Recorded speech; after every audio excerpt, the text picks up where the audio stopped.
Manchester United have done all they can. That Rooney goal was enough for the 3 points. Manchester City are still alive here. Balotelli, Aguero!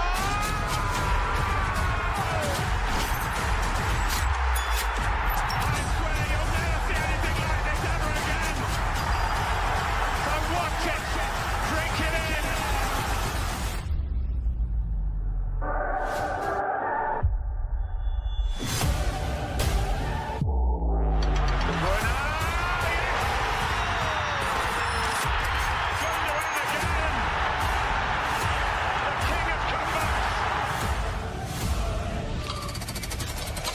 There's a good try. Oh, incredible! Ilkay Gundogan, right from the start. That is stunning.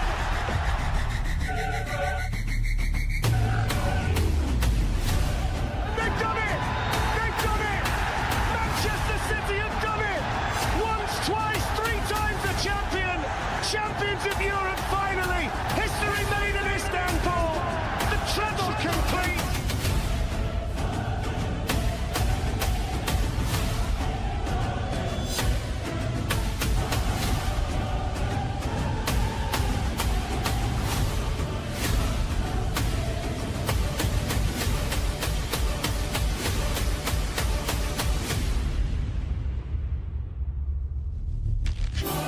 History makers, for the first time ever, an English club have won 4 titles in a row.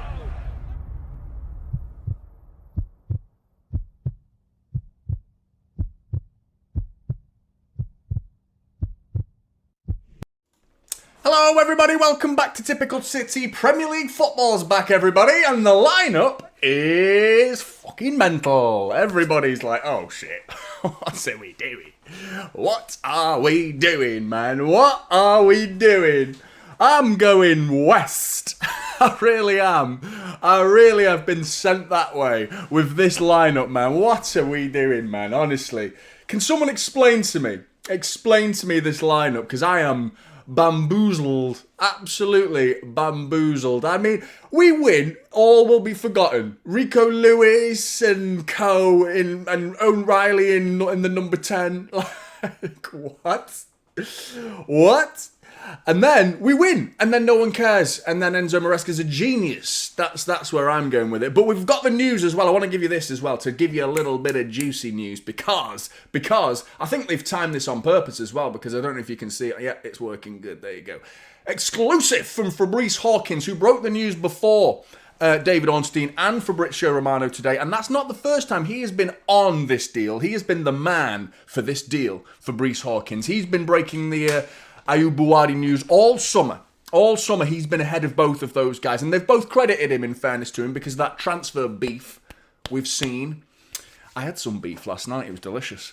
Full agreement reached between Lille and Manchester City for Ayoub Buwadi. Deal worth €100 million, including add-ons. I reported €95 million plus €5 million in add-ons. A record-breaking transfer for Lille. He won't play today against Angers, if that's how you pronounce it. But yeah, Angers. And I mean, we've angered the Manchester City fans with the lineup, haven't we? I mean, Jesus, crikey O'Reilly. Speaking of O'Reilly, he's playing as well. I'll give you the lineup right now, because I mean, I've got an idea. It's just popped up onto your screen. Perfect timing. Big Don, Kassanov, Diaz, Gay, Gvardiol, Lewis, Anderson, Foden, O'Reilly, Semenyo and Haaland. Lots of versatility in that 11 I can see there. I have a funny feeling we're going to see the treble system. That's my funny feeling. I'm thinking we push Gvardiol into midfield and leave a back three of Gay, Diaz and Kassanov. Gvardiol pushes alongside Anderson. Lewis pushes further ahead into the second number 10 alongside O'Reilly, and Foden and Semenyo stay out wide. That's my guess. A lot of people have been wanting that. I'm not sure it's going to happen, because it would be rare to see Josko Gvardiol in that midfield. But I mean, I don't know, man. I don't know. It's a wild one, isn't it? It really is a wild situation we're facing here right now. Anyway, good to see everybody. I hope you're all well. I hope you're all looking after yourselves. And I hope you're ready for the Premier League season to start. Big up to Phil. Is it working? Oh, it's not working. Bear with me. I'll get the chat back in a minute. There we go. Hang on. No, nothing working anymore. Nothing working. I was going to say hi to Phil, but can't seem to do that anymore. So let me just fix that. Hang on. Uno momento. There we go. Boom. Phil, are you there? Are you there, Phil? Phil's there. Hello, Jonny. Hello, everyone. Let's be positive and put the Community Shield debacle behind us.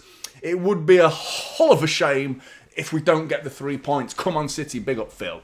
Hope you're good, mate. I hope you're well and looking after yourself. Rockstar as well. We are so back. Hello, Jonny, and hello, chat. I am oddly confident, despite the nasty stuff said in the media. I see us shut the negativity down and win 3-0 with a Haaland hat-trick. I would love that to happen. I'm feeling like worse since I saw the lineup. It's Derico Lewis in midfield. When you've got Nico G sat there, man. Do you know what I mean? You've got Nico G sat there. Clearly, we're just kicking him out. The guy actually wants to stay. That's what's annoying about the situation. You've got people who want to be here. You know, the policy at Manchester City is if you don't want to be here, then we'll let you go and we'll sell you at the right price. For Nico G, it's like, even if you want to be here and we signed you within a year ago, you're getting kicked out. We're kicking him out. I don't like it. I don't like it in all honesty. And Manu Kone coming in, I understand why Manu Kone, because if you saw the video I did the other day, then it makes a little bit of sense. But I'm not on board with the whole treatment of Nico Gonzalez since he's been at the football club, in all honesty. I think the way he has been treated has just been nothing short of a joke, really. It's been a joke, really. I'm really upset with him because he seems like such a good guy as well, and a good player as well. A bit like, you know, rigid in his versatility.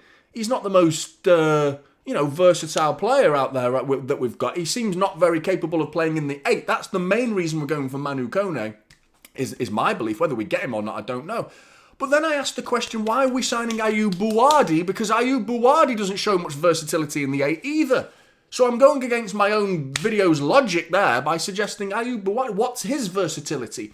If that's what we're going for, is a bit more versatility in our players, and I know Enzo Maresca loves all that versatility, then Ayoub Bouadi, I'm sure he can come forward, and yes, I'm sure he can do that role, but I mean, I've seen Nico G come forward, I've seen him do it, and I've seen him do reasonably well. I'm pretty sure he scored against Bournemouth, didn't he, at the end of last season, the season before last, sorry. I'm sure he did. Was it Kevin De Bruyne's last game? Did Nico Gonzalez score in that game? It's ringing a bell. It's ringing a bell. But he also scored an absolute banger against Southampton last season. I know it's Southampton, but let's not take away the quality of the goal. It was unbelievable, man. Big up Church. Good morning, fellow Blues. Without cherry picking, I see the score will be 6-0 to the Sky Blue Juggernaut. I was going to suggest 7-0. Well, that would just be audacious, wouldn't it, Church? You've kept it sensible and kept it at 6-0 today. You were going to suggest 7. What a lunatic you would have been if you did that. That would have been putting the cherry on top. Big up, Church, man. How you doing, mate? Hope you're good. Merla, good to see you, mate. Good morning, Blues. Today marks the beginning of 11 men dictating my mental health for the next 9 months, 100%, mate. Absolutely. Mine's already in rapid decline. Rapid decline. I'm fully on my way to maximum depression mode. Hopefully today I'm in a happy mood come the final whistle. Me too, mate. I feel like that'll change everything. Just imagine if we smash Bournemouth now. Go and smash them 3-0. That's what I'm thinking. Let's go and smash them 3-0. And then, you know what's coming then. You know, the whole feel-good factor. And it will be, Ayoub Bouadi. Do you think the Ayoub Bouadi news, by the way, is a little bit timely? You know what I mean? Purposeful in its timing. Right before the game. Within an hour of the starting 11 being announced. Seems a bit fishy, that, to me, in the sense of, like, let's make sure, let's disappoint the City fans just a little bit more, as the past 10 days have been so frustrating for City fans to just not get a grasp of what the plan is right now. And I understand why we're all concerned. I still maintain we have to let the club do their thing, and at the end of the transfer window, I will be there, the front line. If you want to get a mob together and get pitchforks and flaming torches and go to the Etihad and demand answers, that was not the time. Last week, nor this week, is it the time. If we have no signings coming in the door before the end of the transfer window, on top of Ayoub Bouadi, we need more. We need more than that. Certainly I think we need another midfielder to complement it, because if we had Ayub Bawadi to fit today, he'd be playing alongside Elliot Anderson. And if either of Anderson or Ayub Bawadi gets injured, and the fact that Ayub Bawadi's only 18 years old, that's a lot of trust we're putting in him. He's just a kid, man. You know, in terms of age, he plays like a man, but I mean, he is, in terms of age, still a kid. So that without them, we're putting in Rico Lewis as our number 2 midfielder, and Nico G is just like, you're not wanted, mate. You're not wanted. He's on the bench today, but he's not wanted. Clearly not wanted. So I'll be there with you, angry if we haven't done the business that I expect us to do. But this seems like a little bit of a publicity. The timing of it, the actual signing isn't a publicity stunt. I do think it's more of a timing is the publicity stunt of it. Do you know what I mean? Like right before the game, buoy the crowd, get us behind us, maybe even announce it, you know, at the stadium. I nearly suggested that the other day. Wouldn't you just love it if Ayub Bawadi walks out on the tunnel, down the tunnel today and just like holds up a City shirt right before the game and they announce it today, like right before the game? Wouldn't you just love it? And I nearly suggested that we could do that the other day, but I thought, no, that's too ludicrous. But we've not come far short of that, you know. Big up True Blue, let's go MCFC. Okay, we never win at home and we never win away. Back to them days, man. We're back. RG Sneaks says City to win 4-1. Monkman 9320 says Haaland's got short hair now. I'm not sure what to make of it. Sometimes I like it, sometimes I don't. Sometimes maybe good, sometimes maybe shit. You know what I mean? I feel like it's one of them. I look at it at some certain angles and at a glance I was like, you look about 13 years old now. He looked so young, didn't he? And then I'm sort of thinking like, oh, at another angle, you look like an absolute raging Viking thug. And I like that as well. I like that. So, I don't know. He needs to score. I'm not really too fussed about what he's done with his hair. It was a bit of a transformation. I don't know if you've seen the video, by the way. I enjoyed watching that. On Haaland's channel itself, where like he rang up Pep of all the people to ring up to critique your hair. You know, man, the man with the least amount of hair to get his opinion on hair. Like that's a good man to ask, and he just fully laughed at him. Anyway, that was good. Good to see you, Alex. Semenyo gonna bang this season. I hope so, mate. Good to see you, Zen, as well. Good morning, everyone. Hopefully today doesn't go the same way as the Community Shield, and if it doesn't, I'm predicting 3-1. Hope we do that, Zen. Big up Alaric as well. Good evening, citizens. 5-2 win today. Haaland hat-trick. That would put us top of the league as well. Imagine if we win and emphatically and go top of the league after all the doom and gloom that's been before this game, and we go top of the league at the end of the day. That'd be brilliant, that, wouldn't it? Hope it happens. James, just win. I'm in that boat, mate. Just get the job done today. 3 points. Get the signings in. Get the 3 points on the board. And then we'll start the proper rebuild with tactics and training and let the new signings bed in and, you know, signings themselves coming in through the door and lots of stuff to get excited about if we win today. But it'll be so much doom and gloom. Anything other than a win today would be disappointing. Even a draw. The Colonel. Hopefully Haaland with his new haircut scores a hat-trick. Yeah, man. And Cobb as well before I crack on a little bit. There was a super chat or two, I think, that popped in. Just say hello to those guys as well. Ryan, good to see you, Ryan, mate. Hope you're good. Johnny, another year. Let's get this win today. Hope the fam is well. Bob is in his City Blues. Big up, Bob. Hope you're good, man. Little Bob. Hope he's well, mate. Congratulations on that, man, by the way, Ryan. I'm sure you're absolutely buzzing as a father now, mate. Hope you're enjoying it, mate. And my family's all good, mate. Thank you for asking. Really good. Thank you very much. And I hope we win. Big up, Mullet. Good to see you, Mullet. I saw a few of your comments before as well. Big up, Mullet. Good to see you. And if you can't, I saw you said you couldn't stick around for most of the game, but I mean, the longer you're here, the better. That's the way I see it. The longer you're here, the better. Skinhead Haaland hat-trick, Mullet says. Big up, Mullet. Hope you're good, man.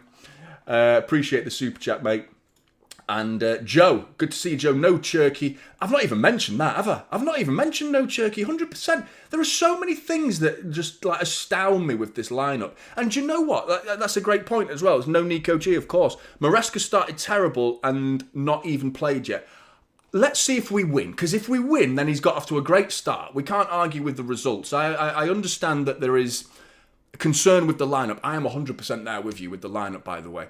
If we do lose, though, I don't think we need to shift a little bit of the focus. While I think we should go to Viana a little bit and go, we've not given Enzo the tools, the tools he needs to do the job. You know, he needs to carve out a masterpiece. and you've given him a fucking rubber joke hammer that goes meh when you bang it. It goes meh when you bang it. That's what she said.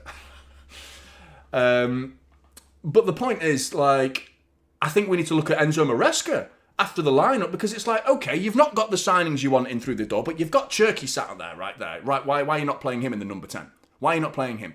You've got Nico Gonzalez sat there, right there. He's available, ready to play. You know what I mean? He might have one foot out the door, but he's there. You've put him on the bench, so he's ready to play. You've put Rico Lewis in ahead of him. You've got to look at the manager for that one, not Viana. As much as he should be given the tools, there is a combination of errors happening here. Both can be right. And Viana's not doing his job well enough to get these players in through the door yet. Let's give him time. Let's wait till the transfer window is actually shut. Then it becomes Enzo Maresca. What are you going to do with the players that you've actually got available to you? And today it's quite shocking, really, to see the 11 that he's gone with. Big up Mr. ADHD. Squad pick dog shit. I thought you were going to drop some rhymes then. It's like squad pick dog shit. Not happy. Hope we win, but DTS. What does that mean? I'm too old for that. What does DTS mean? What does DTS mean? Help me, chat. Help me. What the hell does DTS mean? Hope we win, but don't talk shit. Oh, don't think so. Fair enough. But don't think so. Right, I didn't get it. I thought it was like, but don't talk shit. Yeah, anyway, big up, man. Thanks for the super chat, mate. Really appreciate it. But I need to change the screen as well and actually put the game on. That'd be helpful, wouldn't it? But yeah, right. And as I do that, quickly as I change the what's it, a quick word from this video sponsor. Oxford Naturals Optimum Day and Night. Tell you what, it's a bloody brilliant product. Have you seen these transformations? Robbie from AFTV losing over 100 pounds. Michael Owen around 40 pounds. Anita and Linda have both made massive changes as well. Now, the most important factor here is this is not a magic solution. You cannot hide under a bridge and eat crap for 6 weeks like a goblin and then expect to come out from under that bridge with a body carved out of marble. It's not possible. I tried it. I came out looking like a slug. You really need to put the hard work in yourself. Healthy lifestyle choices. You can do it. Optimum Day and Night help you on that journey. I have a board. Look how serious I am. City choline. City choline. It's for City fans. Can you believe it? How are you not consuming this product? Lion's mane extract. Caffeine. Natural caffeine. Guarana. Green tea extract. There's your energy boost. You've got berberine, L-carnitine. All of these help with your focus, your metabolism, and your energy levels. Then, of course, you've got Optimum Night, which has 6 active ingredients: magnesium, ashwagandha, L-theanine, and lavender extract, to name a few, all of which helps with your sleep, your relaxation, and your general well-being. So instead of having 75 random Holland and Barrett products sat on your shelf in your kitchen like some dodgy bloke's supplement shop, you've got a one simple day and night system. Scan the QR code or use the link in the description and use the code TC70 for 70% off your first order. Oh, I'm back. Oh, shit. I just wasn't paying attention whatsoever. Anyway, yeah, man, that fucking lineup. What are we going to do? What are we going to do, Blues? I'm excited a little bit. I actually think we're going to win. There's a part of me that's going, I think we're going to win. Deep down, I've had the frights put up me with Rico Lewis in midfield. What do you think to my suggestion about Gvardiol playing in that midfield role? I don't think it's terrible, and so many of you guys have suggested that, by the way. And I don't think it's a bad idea. You just wonder what his press resistance is like. Do you know what I mean? In terms of receiving the ball with his back to the way he's shooting. And the versatility, I think he's got it. He can come forward with purpose. I just don't want to see at any point either Rico Lewis on his own as Anderson's pushed forward, or either vice versa. I think Elliot Anderson's more trustworthy in that role. But maybe Rico and Anderson together, they can prevent some transitions. Maybe we see Gvardiol overlap Rico Lewis, and Rico Lewis does stay in the pivot alongside Anderson, and Gvardiol pushes forward and gets alongside Nico O'Reilly, and the two of them are almost next to each other, which is a weird thought process when you think about Gvardiol and O'Reilly playing as two number 10s, which would be mental. But it's hard to predict what Enzo's going to do with this 11, man. I'm a bit baffled by it. You know what I mean? Maybe it could be a back five. It could be surely not. Surely not. But then you look at the fact that the point isn't a terrible one because we're signing Alan. Big up Alan. And he's got history of playing right wing back. So is Enzo going to do something we've never seen him do and play three at the back with wing backs? I doubt it. I doubt it, to be honest. But it's not a terrible suggestion. And if ever there was a period in the season to make suggestions and make guesses, and we're all doing it, it's now. It's right now at the beginning of the season because none of us have a bloody clue what the hell is going on. In particular with the lack of signings as well. What was that I just saw? What? Gay in midfield. Jack Gorn has just said Mark Gay in midfield. What? I knew one of them was pushing in. I knew one of them. I didn't expect it to be Mark Gay in midfield. Oh my God, mullet. Sam Lee says Gay. I've just seen Jack Gorn, but yeah, you've seen Sam Lee say it. So it's... Why do they know where they're playing? That bothers me. Why is that leaked so easily? The fact that Nico O'Reilly's playing in the 10, why is that information out there? I don't want to know. I don't think... Because if I know, Bournemouth know. That's a problem. Why is that happening? Why have we got leaks in the midfield? We all found out about Pep's divorce with his wife last season, didn't we? And that annoyed me, that did. I hated that. I hated knowing that. I hated it. It made me feel sick to my stomach knowing that Pep's splitting with his wife and the fact that I knew. It's shit, man. Leaks. Which City knobhead is doing it? Which player is doing it? It might not even be a player. It could be one of the staff because you've seen how full that dressing room is. I'm sure you've seen the documentary, or most of you have seen some of the documentary, and even a documentary, might not be the documentary that's most recent, even one of the older documentaries, you can see how many staff are just in the dressing room, all listening, and it could be like the quietest little like mole man off the Simpsons, just like at the back, no one notices him, and who's the leak? Who's the leak? And he goes, me. Get him out. Whoever it is, get him out. Do you know what I mean? Like, why is this leaked? Gaze in midfield. Well, Bournemouth are going to go at us now, aren't they? They're going to know, right, Mark Gaze in midfield. Let's see what we can do. Press him. Let's test him. He's going to be nervous. He's got a new job today. Let's see what he's got. Let's see what he's got. I think a nice surprise would have been not knowing, and then it's like, oh, hang on a minute. And then Bournemouth are caught by surprise as well. Big up mullet, man. Rico at right back. So, yeah, it could be that. Kasanoff... do I need to change my starting 11? It was the fact that the information came out so early is the reason I've been able to go so early with my stream, because it takes me a while to make these little graphics for you. I have to make these graphics before every game, and I have to wait for the team news. But the fact that the team news came out as early as it did, I know I've got to change that now. Well, he doesn't have his bloody profile, does he? Because I use the Manchester City pictures. I make the official Manchester City profile pictures of each player. I use them so they're as accurate as possible. You go on their website and you can actually get a clue about who they consider, because I think Max Elaine, for example, has still got the really old one. But it did annoy me. There's Haaland in his new haircut. But they took a photo of Rodri this year, man. They took a photo of Rodri, and I was thinking, oh, maybe he's staying. I got a little bit giddy privately because he was like photographed in the new City shirt. Didn't work out, that did it? Didn't work out. Maresca's what? Legalising weed? Because has he been fucking smoking the herb? You know, man. Big M, good to see you, mate. Why no Cherky? I don't know, mate. After what I saw at the weekend against Arsenal, I don't think he came on and lit the place up, by the way. And I don't think Foden... I don't want to, nail Foden to the wall, but... Excuse me, Foden didn't fill me with confidence in that game at all. And if you've seen my player ratings following that game, I still can't get it out of my head that Cherky came on and played for half an hour and got twice the amount of numbers as Phil Foden did in an hour, in half the amount of time. So, yeah, I can't shake that. That's just basic output. both of them got a shot away, if you remember. They were both decent shots, a little bit... Well, I would argue Foden's was probably better, actually. It pushed David Raya into a save that was out to his right.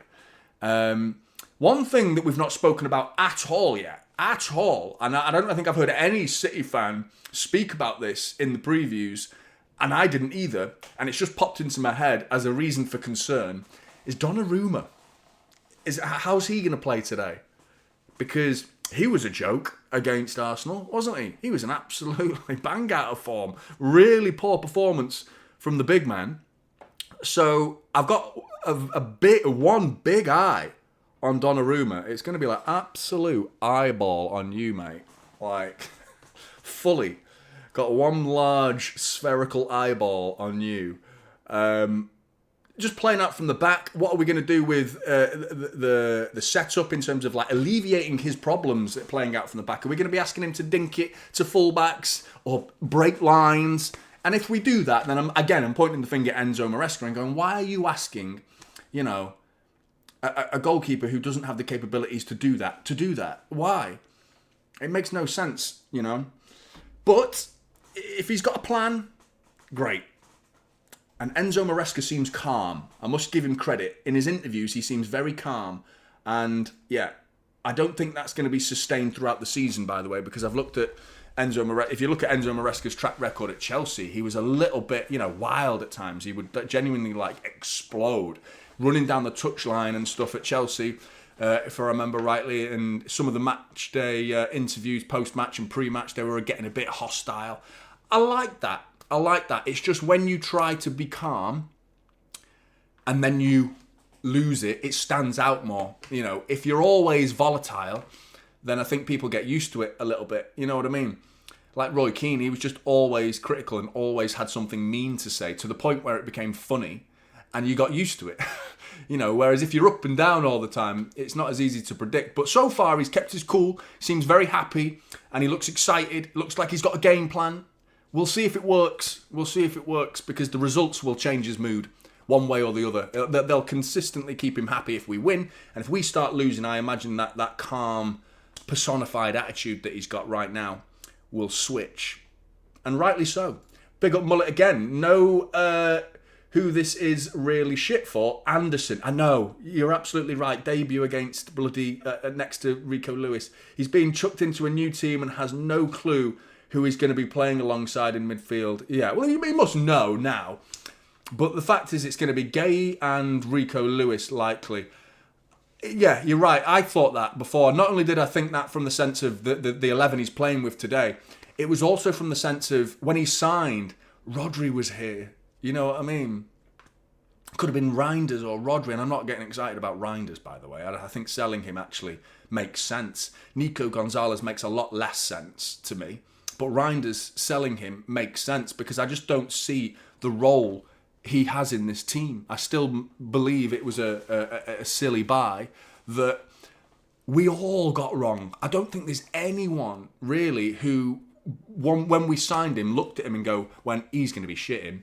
I don't think he was shit. He just didn't work. It just didn't fit. His numbers were very good.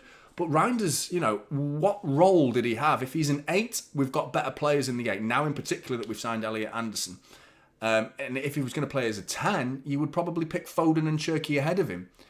And then it became we dabbled with him in the 6. Not a chance is that ever going to happen. Obviously, the qualities he had in that position was just for all to see. With the lack of dual winning ability was just so poor. So selling him makes sense. But yeah, Anderson's got to be gutted. He's got to be gutted to a little degree at least. And I'm starting to think some signings coming in the door may change that. Or maybe he's someone who likes this weight put on his shoulders. Because right now we're looking at, mate, you've just arrived here, but you're the main man. You're now the main man. Because you're the best player in the middle of the park that we've got. Take that responsibility in your stride, Look at that kid there with a retro City shirt on. Retro goalkeeping kit, that is, man. That was class. Love, that's an old kit, that was. Big up Raymad. Cheers, Mullet, by the way. Premier League and Watchalongs with Jonny is back. Whoop, whoop. Big up Raymad. Thank you very much, mate. Appreciate the support, man. Looking forward to the season, mate. I'm looking forward to it. Even though it's going to be a bit, I have some negative feelings there, like bubbling, simmering for this season. There's going to be some good times this season, whether we like it or believe it or not. You know, right now it might not feel like it, but there is going to be some good times this season. I looked at Arsenal at the weekend on Friday night, and yeah, they did look very good, didn't they? I would argue that was the most competent from Arsenal I've seen. Maybe, like, I don't remember them playing that well last season. You know, it was Coventry, so let's not get giddy. It was Coventry. But I really wasn't, like, that impressed by Arsenal last season. And this is the thing, because last season it felt like a pattern that I was just saying it to have a dig at Arsenal. I'm being genuine. I wasn't that impressed by Arsenal last season, and I think most City fans probably felt like that.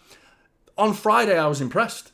I actually was impressed, and I know it was Coventry, but they didn't. I don't think Coventry were that bad. They tried to give it a go. They give it as good account of themselves as they possibly could. Look at that. That's a big tifo for Enzo. That is great. Look at that.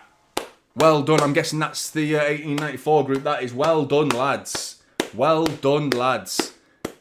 That's got to buoy the players and Enzo Maresca himself when he comes out and sees his big mug being displayed over the whole end. Was that the south end?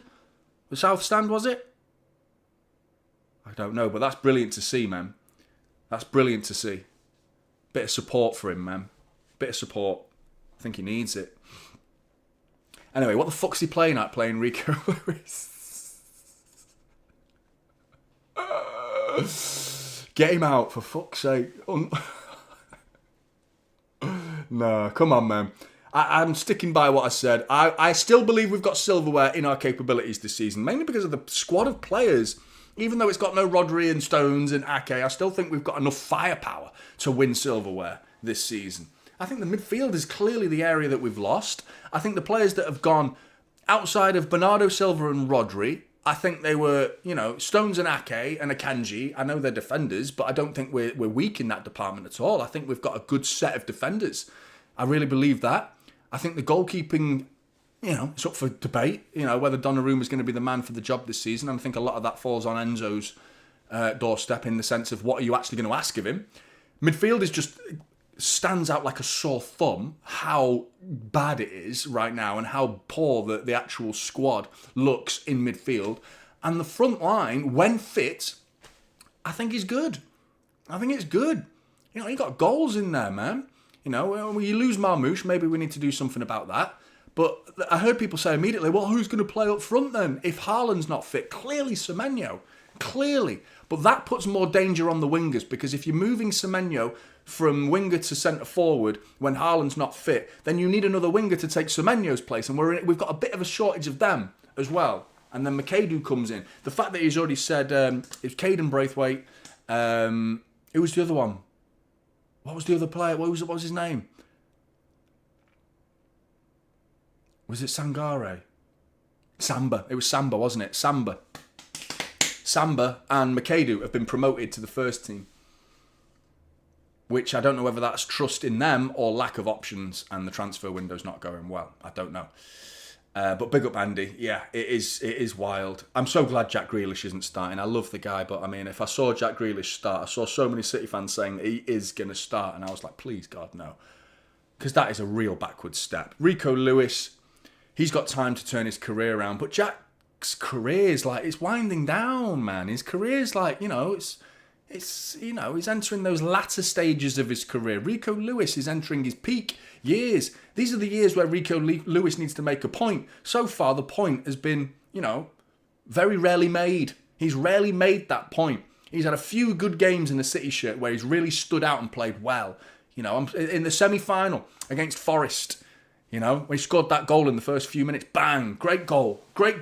Rico's got it in his locker, man, but it's very rare. It doesn't happen enough. He's too frequently 6 out of 10 for me. He doesn't hit the 8 out of 10s and the 9 out of 10s on a regular basis. But this reception for Enzo is absolutely brilliant. Loving it. It's not even at one of the end. It's the opposite stand to the dugout. But anyway, big up Jack. Hearing Mark Gay in midfield, is that true? It is. Well, we haven't seen it. According to Jack Gorn and according to Sam Lee, it is, yeah. So we'll see, mate. Big up, Jack. Thanks for that super chat. Really appreciate it, mate. Upper Fells Joint, thank you for the support, man. Really appreciate the support. That goes a long way to supporting the channel in the long term, man. Really do appreciate that. Keeps me going, bud. Thank you, man. Belgian dude, again, legend for 9 months as well. Big up to you, Belgian dude. Cheers to you, man. Let's start the new season with a win. Yeah, there's Enzo Maresca. One of 9 managerial debuts in the Premier League this season. If that doesn't fill Arsenal with confidence, I don't know what does. They are the only club, really, that are settled. 9 Premier League managers' debuts this season. That's mental, innit, man? Absolutely mental.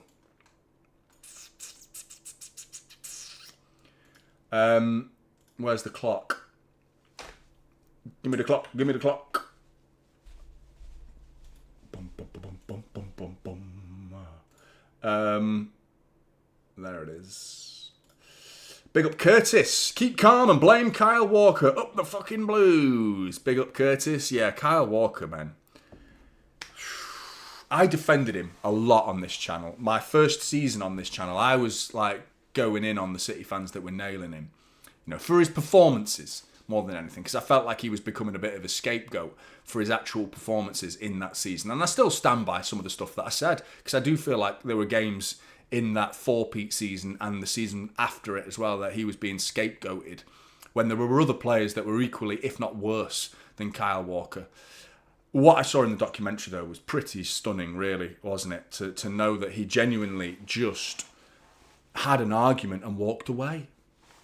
And the argument's not what offended me. Everyone's annoyed that how dare you speak to Pep like that. That's not what bothered me. I think arguments happen. People say things in the heat of the moment. The fact that he stood up and had a go at Pep, I was like, okay, like he's annoyed. Let him say his piece, man. I wasn't offended by that, and I don't think Pep was. It's the fact that he walked out on the club after that. That's what bothered me. Handed in a transfer request and pissed off. What the fuck? Don't like that at all. That is absolutely tarnished his time at Manchester City for me, because he's just turned his back on us. You know what I mean? In a time of need as well. We desperately needed him. Really bad. But yeah. So if we lose, it's Kyle Walker's fault. Anyway, big up Curtis. Oh my God.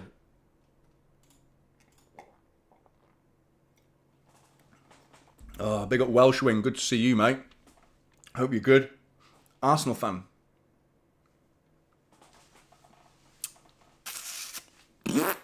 No, big up Welsh Wing. You're a good one. You're one of the good ones. Hey, mate, good luck for the new season. Maybe you'll just be our challengers this season. I would like that to be the case, and I think that's our target, in all fairness. You know, I hate to say it. Right now, at least, if we go bang, bang, bang with a few signings and that changes everything at Manchester City Football Club, excuse me, in terms of the feeling and players coming in the door, and then all of a sudden, that feel-good factor shoots through the roof. Win against Bournemouth, sign Ayub Buwadi, announce him, sign another midfielder to play, whether it be Manu Kone or whoever, preferably Allen's coming in. Maybe we get proven wrong because the City fans are already writing him off of Kevin Keegan, man. Rest in peace, Kevin Keegan. Rest in peace to Kevin Keegan. Absolutely, man. What an absolute legend. The man established us in the Premier League. A figurehead of Manchester City, a component to Manchester City's history that is massively underappreciated by the general public. In the sense of him establishing us in the Premier League, because we were that yo-yo team. We were up and down, mostly down for a bit. We were down, down, down. And then we came up, and we came down. You know, we're going up, we're going down, going up, we're going down. City's going down with $1 billion in the bank, $1 billion in the bank, you know, all that stuff. Anyway, that was... But Kevin... He got us in the Premier League and he kept us in the Premier League. City season's about to get underway, Blues, and it's Bournemouth to kick us off. Here we go, Blues. And we're off. Come on, City.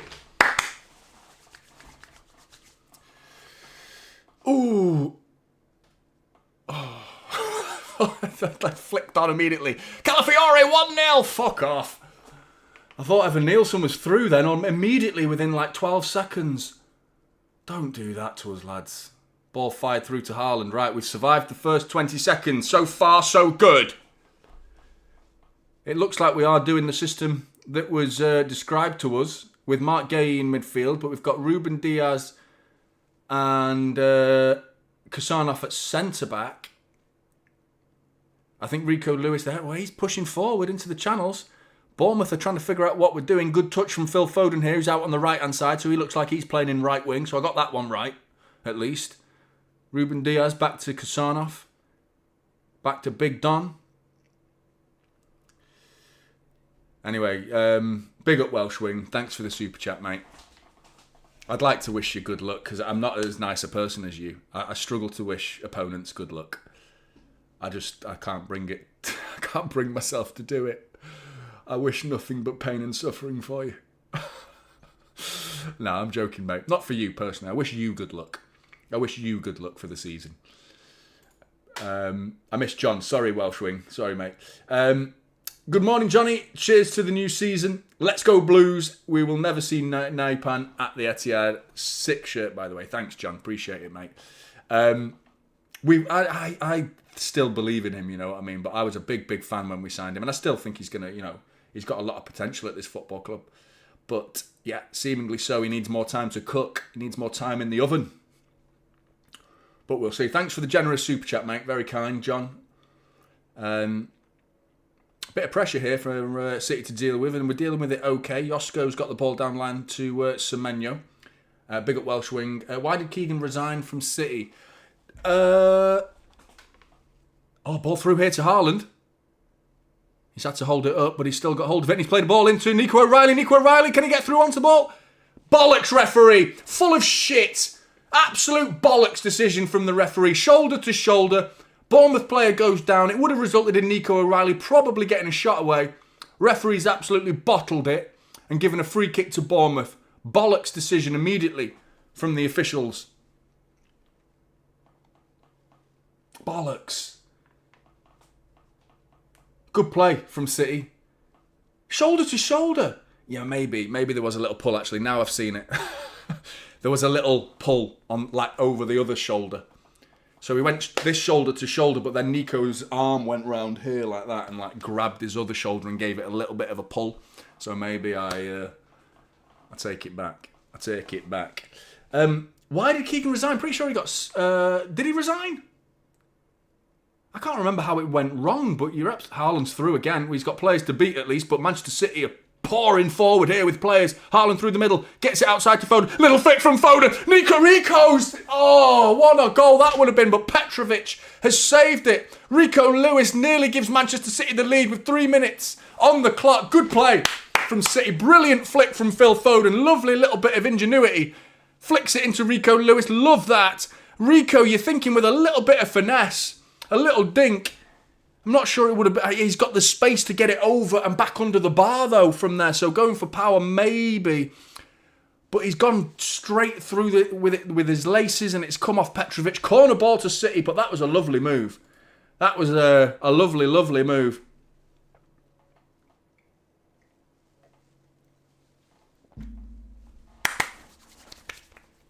Right, 4 minutes in, corner ball to City. It's a deep one. It's free as a bird! Oh, it's landed on the roof of the net. Nico O'Reilly, free as a bird. He just goes like that and heads it straight into the crowd. I don't know why. He just hammerhead slams his forehead into the ground. Just a little bit forward, mate. A bit more forward action there, rather than straight up headbutt motion. Because it went slammed into the ground, up into the air, and landed just on the roof of the net. Long goal kick from Petrovic, and Gvardiol's dealing with it, partially at least. It's come back. Got to get on the end of that, though. Dilly-dallying between Ruben Diaz and Gvardiol there, but they've both got it just about out for a throw-in. But a bit of miscommunication there, as Ryan was sniffing around for Bournemouth. Just hope we don't come to live that, to regret that Rico Lewis miss. Because Bournemouth have got a throw-in that's going to be launched. launched into the Manchester City penalty area. Big Don, stay away from this, mate. Stay away from it. Oh, he's punched it and he's done really well. I told you should have come for that. I told you. You knew what you were doing. Semenyo's kept that in. Aziz away. Go on, lad. Go on. Foul, referee. In the book. In the book. It's a yellow card. Don't care if it's 5 minutes in. It's a yellow card. Don't give me any of that shit. What's that new signal from referees when it's a coming together? What do you mean? What do you mean? It's a yellow card, mate. Oh, it's a coming together. He's fucking wiped him out. It's a yellow card. If that was 60 minutes into the game, it's a yellow card. Exactly, Ryan. Exactly.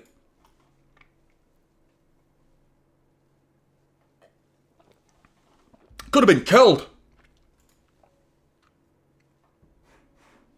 Adebayor on Van Persie, man. That was a bad stomp, that, wasn't it? Free kick to City. Whipped in, cleared at the near post. Poor free kick from Foden. Kusanov picks up the loose pieces, though, and nods it aggressively out to Semenyo. I haven't heard that one in a while. It's a classic, isn't it, John? It's a classic. But it really, the haircut looks like that. It does look like that he's genuinely lost a fight with a lawnmower.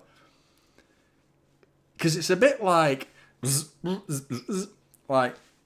longer bits in strange places. I don't know. We've got Rico rocking the Slim Shady. Goal with, not from the City game. Brighton. What the bloody hell's gone on there? Brighton have gone 1-0 up. Calamity at the back. And it's Lindelof with an own goal by the looks of it.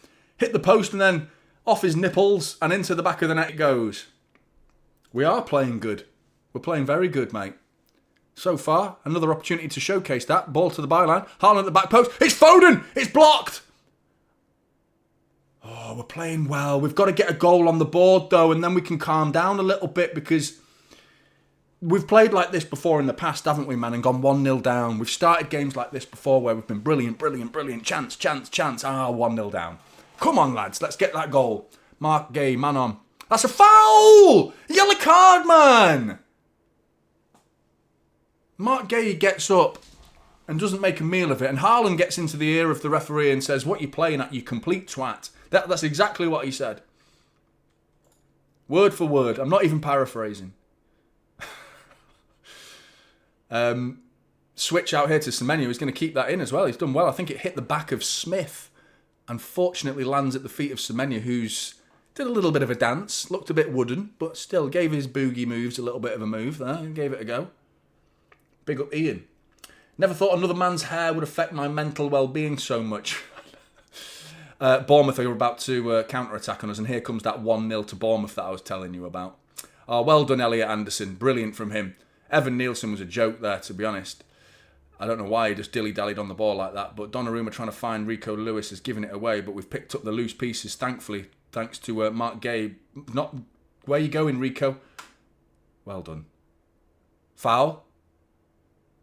No foul? Oh, that scared me when they came forward. That scared me a little bit.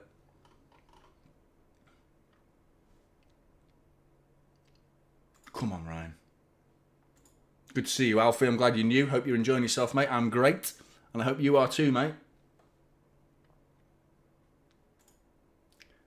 I do wish he cost 115 million, don't you? I really wish. Why did we have to pay that extra 1 million? Just keep it at 115, just to annoy him. Just to get everyone rattled. That would have been great.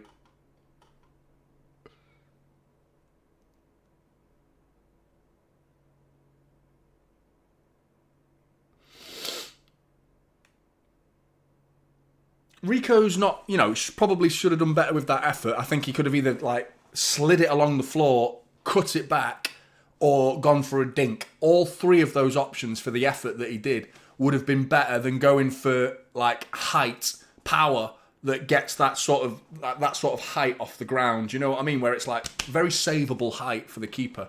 Oh, who was that? Ruben Diaz giving it away. Sloppy from him, looking for Rico Lewis. We've nearly won it back, though. We haven't, though. But sloppy from Ruben Diaz, trying to break the lines. Bournemouth coming forward. Truffert going down that left-hand side. He worries me. I mentioned him in the preview. He worries me. I need to turn the aircon on because I'm feeling my ears going already. I'm getting a bit toasty. Getting a bit toasty in here. 24 degrees in this room. What is it outside? 20. Do you know what I mean? 4 degrees hotter than outside. I mean, probably makes sense that really. But there's a big bloody windows here. It acts like it's sitting in a bloody greenhouse.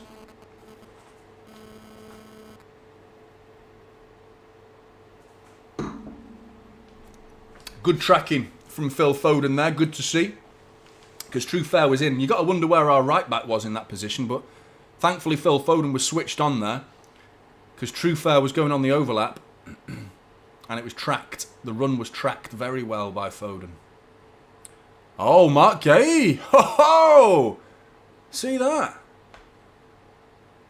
The most wooden bit of skill you've ever seen. But it was a bit like, oh.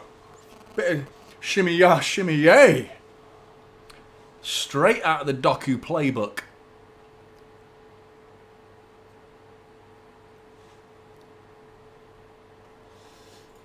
Chill out, Curtis. Long ball looking for Semenyo's intercepted. The game's gone a bit stale all of a sudden. The last... Has that been allowed?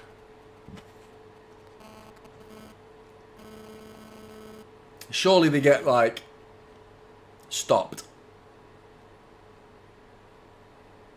Because I know, like, certain names are just, like, banned from being used because they're too controversial. Ball in. Collected by Donnarumma. Yeah, last 5 minutes, it's gone a bit stale. Bournemouth are growing into this game. After that flurry of good passages of play from Manchester City.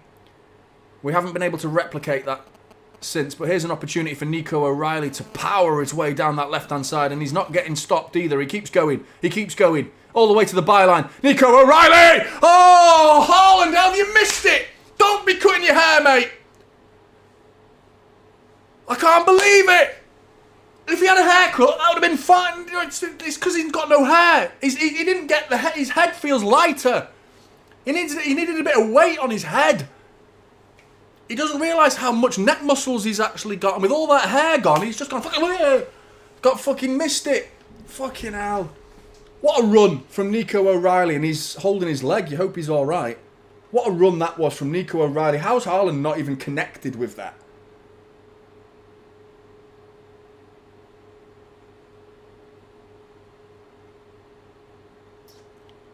He was thinking about the celebration, wasn't he? He was already thinking about the celebration. He's got to bury that. What a run by Nico O'Reilly. Absolutely brilliant from him. Brilliant. And then to compose yourself for that cross. Oh, it's hit his chest.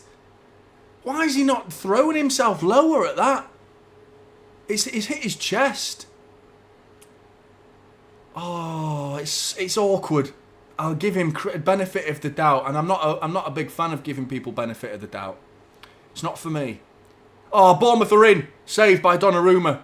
Corner ball. Near post as well. Bloody hell.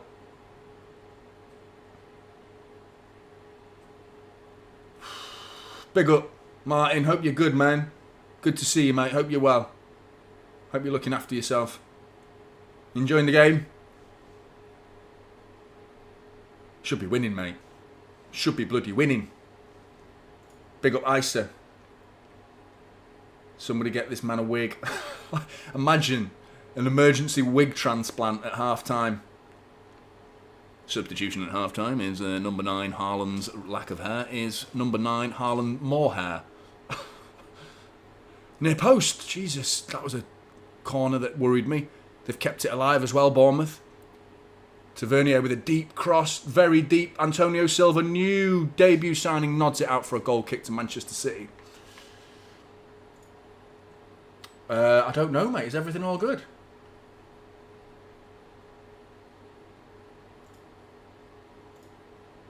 Don't know. What was it? What happened? Am I still live? Don't know, man.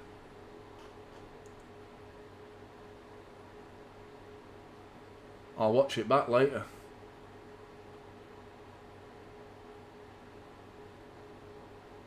Really? Brighton gone 2 up against Villa as well. They have as well. Go on, Elliot. The Kuiper. Big up, Jeff. Hope your holiday's going well, mate. Sat on the beach right now, aren't you?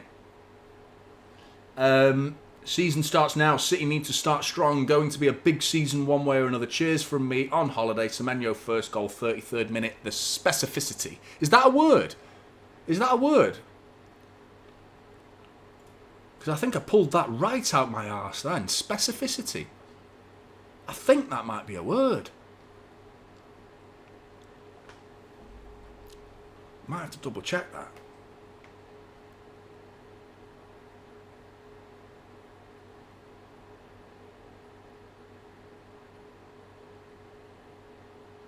Oh, it is a word. It's a word.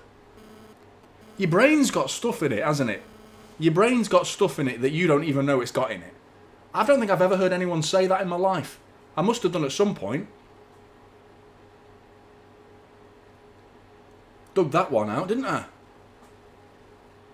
Right out of the archives. Here's Phil Foden. Oh, right foot cross. Is the stream okay now? Everyone's saying it went mental. I did piss about with the OBS settings, but all I did was change it from 10,000 bitrate to 12,000 bitrate. So just to give you a slightly more fidelity of my stupid fucking face. That was it, really. Just to so you can see the stupidness in more clarity. Other than that, didn't do much. I changed the audio to 160k hertz rather than 128. Don't know. Anyway, Foden's gone down, but he seems all right. He's back up. Looked like a coming together between him and Truffert. They both seemed a little bit of like, seemed like shin to shin. Need to stop wearing cream custards for shin pads then.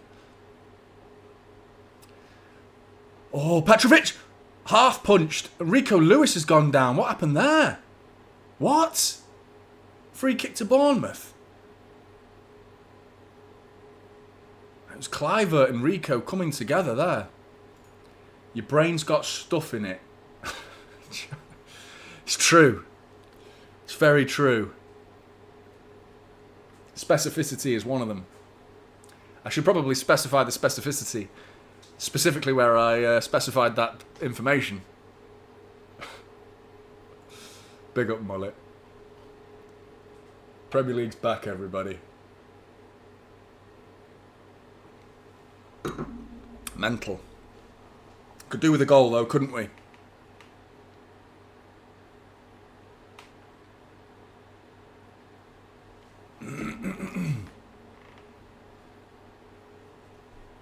Make sure you hit that like button if you haven't done so already. Subscribe if you're new. And if you're interested in supporting the channel, link is in the pinned comment of the chat to become a member, which is really supportive.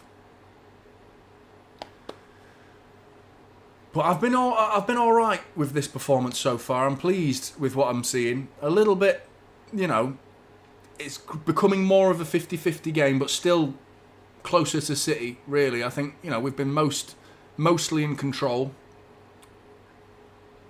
Little spell of Bournemouth control probably from like the 10th minute to the 15th minute where they started to show a little bit, got a corner or two. But since then, Nico O'Reilly has Foden... No. That run down the left wing. What a run that was from Nico O'Reilly.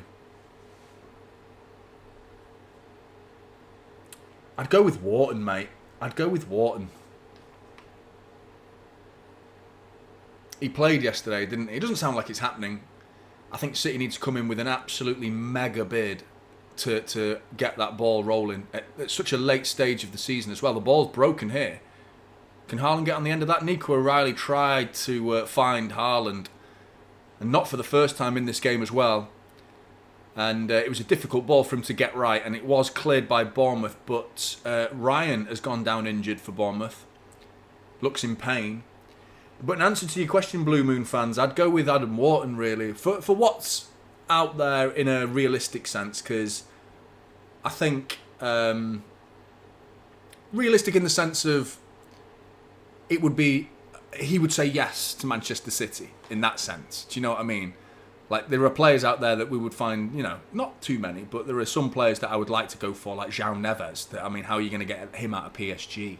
You know, I would like him.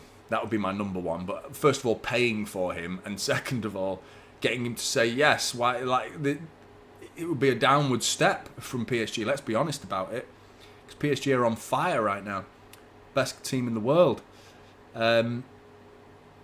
So yeah, Adam Wharton, I think it makes sense. Foden's been caught on the ball there, and I think he's going to get a yellow card for that, which will really piss me off if he does, because they should have had a few already. At least he's being consistent, the referee, and not giving Foden a yellow card, because that was a yellow. Because he lost the ball, and then he sort of grabbed him on his way down as well.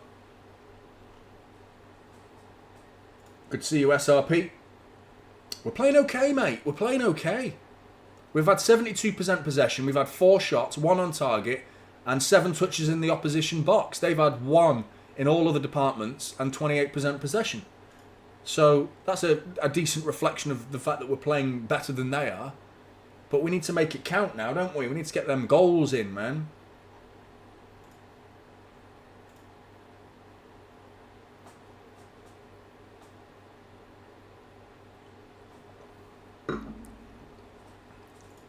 Bangani. No fancy creatives on our side. We play textbook. You're right there. In terms of... I know you're thinking Cherky, really. I think that's the point you're making. Oh, man, he's free as a bird, man. Mark Gay has lost his man here.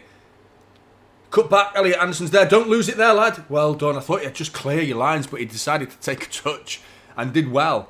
He kept Alex Scott, who was sniffing around right behind him, but Mark Gay completely switched off, showing his immaturity for the position of defensive midfielder. He holds his hands up as well to Ruben Diaz and goes, sorry, lost my runner there. Absolutely you did, mate.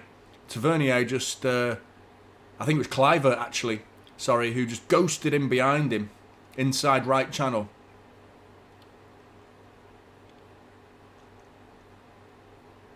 He's actually done all right, Mark Gay, so far, but that was a real moment of switching off. We need a goal, man. We need a goal.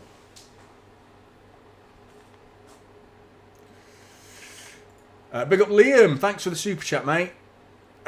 Jonny, how are you today? And come on, City. I'm good. I'm good. I'm well. I just need a goal, Liam. I just need us to get a goal, and I think everything will calm down. But so far, I've been reasonably impressed from what I've seen from these players. I think the lineup fear that we all had has slightly been alleviated. Brilliant feet from Mark Gay. Keeps bursting forward as well. Lovely little 1-2 between his own feet. Semenyo's got it with 2 players to beat. Decides to go around all of them. He gets to the byline. Is that a penalty? Or is it a corner? It's one or the other. It's got to be one or the other.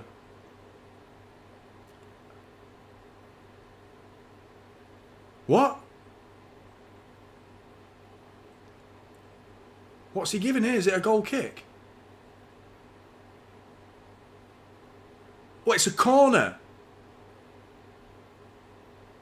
He got a touch on it, yeah. So it's a corner. Clear as day. Ryan getting back. He's good getting back him, isn't he? Is it a corner? Oh, is it a goal kick? Fuck off, man. Referee, man. Big up, Liam. Thanks for the super chat, mate.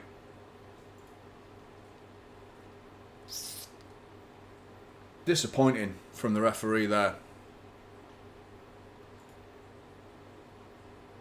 Did well yesterday, didn't he?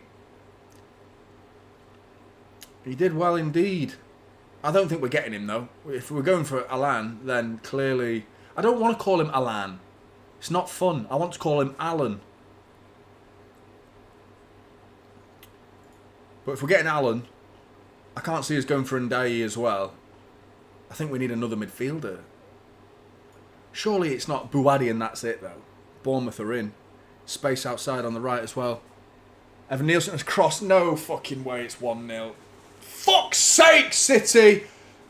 You got to make it count, man. We've dominated. We've dominated the game, man. You've played well. You got to take your chances. How many times have we seen this shit, like, cut across? A flat ball across the 6-yard box for a back post tap-in. Every fucking time, man. That's literally the bread and butter of how you score against us.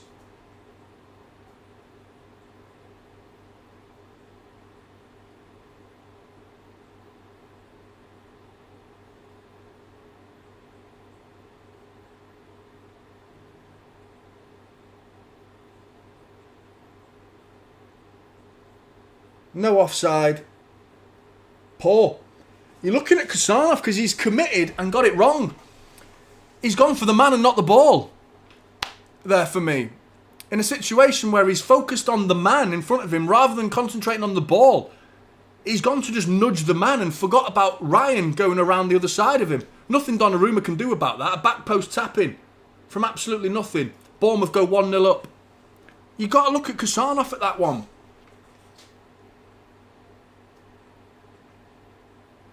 He's gone flying into the back of him. I think it's Tavernier. It might be Kluivert.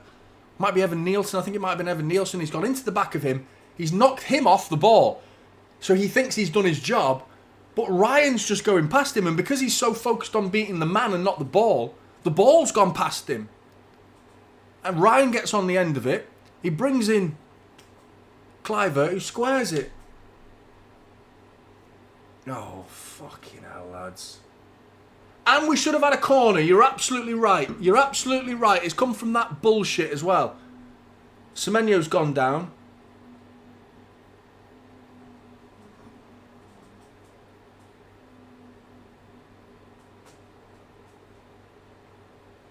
A bit of a dive, to be honest. Oh, hang on a minute. He's pulled him. He's pulled him. He's pulled him back. If anything, he's pulled him outside the box. So, to be honest, it'll probably be more of a free kick. But he's pulled him. We got to get a goal back right before half-time, man. No VAR or anything, but Kusanov again, like, all over the place in the air. Elliot Anderson's just gone flying into an... Oh, man, this has all gone tits up so quickly. So quickly. Brighton 4-0 up, man. Fucking hell.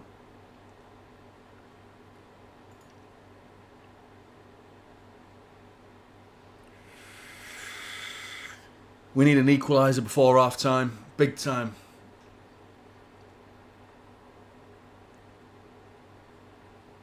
Now it's a real test of your character, lads, because you don't deserve to be 1-0 down, in fairness to you.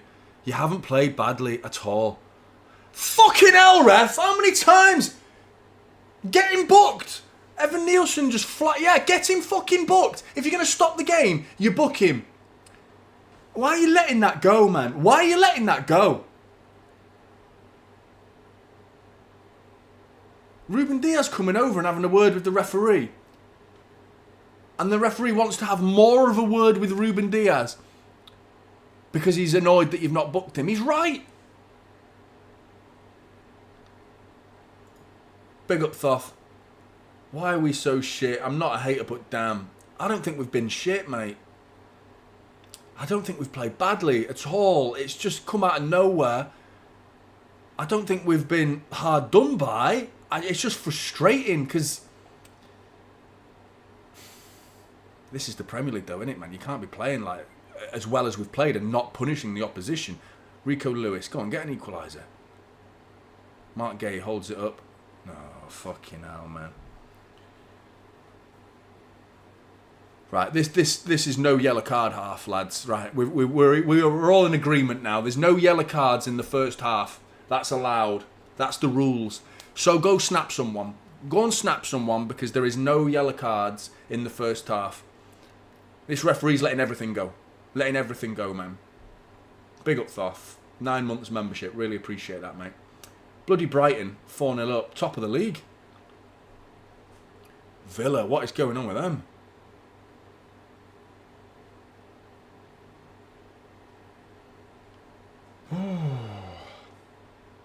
I agree, Larry. We should be 1-0 up at least. Haaland's missed a sitter. It wasn't as easy. I mean, if it comes at you there, you don't know whether to... He should have already made his mind up, to be fair, but he should have been going down for the diving header. But it's easy for us to say that, because it's not easy when it comes chest height. It's awkward, really awkward.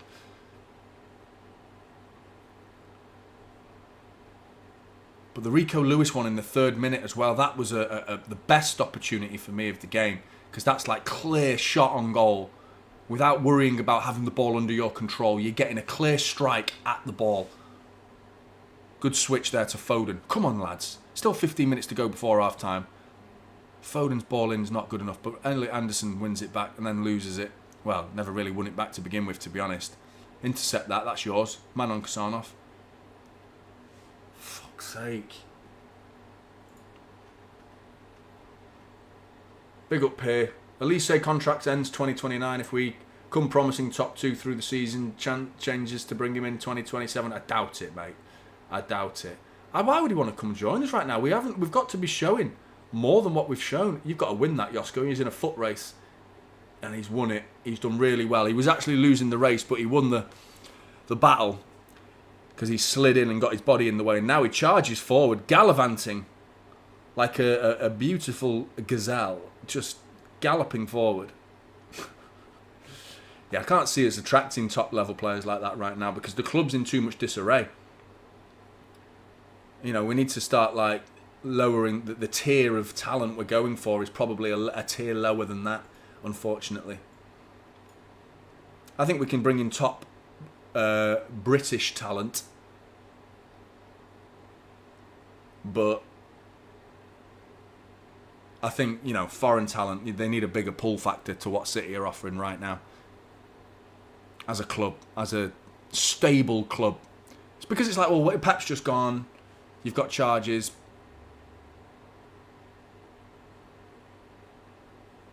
Anderson wins that back. Forces it to Rico Lewis. Can he get it across? No. Who's on the end of that? No. Phil Foden. Haaland. Shot. Oh, it's blocked. We're doing all right. It's frustrating, this game, man, because you're going to get the morons who are just saying, oh, we're shit. We're shit. You're going to get that. And we're not. Saying it after the Arsenal game, 100%, you had every right to call us shit after that game. Absolutely. We've not played badly at all in this game. We don't deserve to be losing. That's a fact. We do not deserve to be losing this game.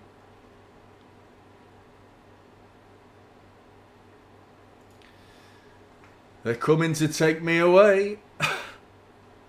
Big up, Phil. Referee! Knobhead of the year. Getting in the way again.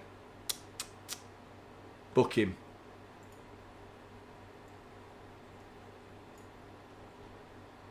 Big up, Jason. So long as City smash Coventry, happy days. And we can sing City, there's only one city. Foden trying to beat... Oh, Foden, mate. Overruns it. Straight out for a goal kick. I tell you what, the amount of time Semenyo's had on that left-hand side of the pitch, you do wonder what this game would have been had we got Jeremy Doku fit, because he'd had a field day. He would have had a field day today, Jeremy Doku. He likes playing against Bournemouth as well, doesn't he?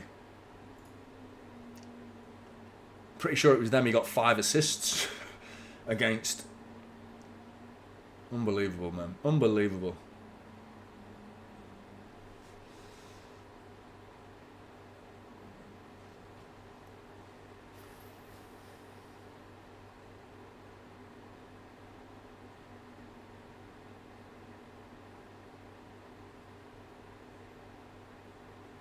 Still feel like we can come back, but if we concede a second goal, man, can't believe we conceded the way we did. So basic, and No one's going to say anything. No one's going to say anything about Kasanoff. That's what annoys me, is like the City fans nowadays, they don't call out the actual culprit. They just call out who they want to call out because they want to have someone to blame. Someone they already premeditated was to blame before the game. They decided before the game that Rico Lewis was to be blamed. And I agree with you with the lineup, by the way. I am in complete agreement with you. I don't like the lineup. But Rico Lewis has done all right in this game. He's been okay. He's not been brilliant. Let's not pretend he's been like a shining light. But he's been okay. Semenyo coming forward. Plays the ball down the line to Nico O'Reilly. Cut that back. Foden's getting that as he can. Oh, fucking hell. Foden's starting to piss me off. I'm not going to lie. Rico Lewis. Ball in. Flicked on. Nico O'Reilly. Can't get on the end of that, but it's going to be a City throw-in. I'm not sure Foden should be blamed to that, but I thought he could have brought it down maybe, but couldn't. Alanis as well. Big up, man. 20 months member. Legend. Well, with Foden starting over Cherki, Rico over Nunes, and even Nico G, Kasanoff at right back instead of centre back, is not surprised we are losing. I agree with Cherki. I think Cherki should start. Oh, fucking hell. Is that Ruben Diaz? He's pissing me off as well. Diaz is someone, I've told you, he's our 4th choice centre-back. How many times have I said that? He shouldn't be starting. He's going to start almost every game because he seems to be our captain. He's given it away twice now in this second half with sloppy passes. Good possession of passage of play that was from Manchester City there. Good tackle that from Kasanoff. Haaland driving forward. I agree with Nico G, who should be starting in midfield. I personally would have had Gay alongside Kasanoff, or I'd have done so many different things. If it was me, I'd have done so many different things. It's hard to even process and describe to you the differences in the starting 11 that I would have done. I still stand by my starting 11 that I went with in my preview. I'd have gone with Foden on the bench, Ruben Diaz on the bench, Mark Gay on the bench, Rico Lewis on the bench. So there's 4 players right now that started the game that I just wouldn't have started straight away. So I'm not, papering over cracks and, sugarcoating the situation. I'm telling you right now, I totally disagree with the starting 11. Go on, Elliot. Is that a City ball now? I'd have gone with Cherki in the middle. I'd have gone with Semenyo on right. Ryan Aït-Nouri left wing. Because I think he offers exactly what we need. Someone who can beat the fullback. We're having so much joy down that left wing. Ryan Aït-Nouri could have provided the same joy we're getting. He could have done exactly what we needed him to do.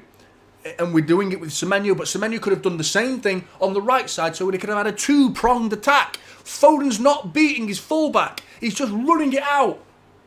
He's not providing any danger.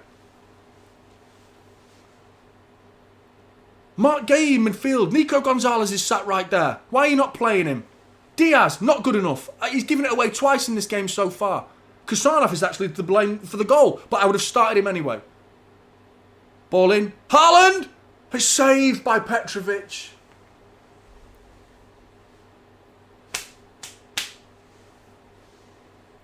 Cherki in the number 10. Nico O'Reilly left back. Gvardiol and Kasanoff centre backs. Nunes right back. That's what I would have done.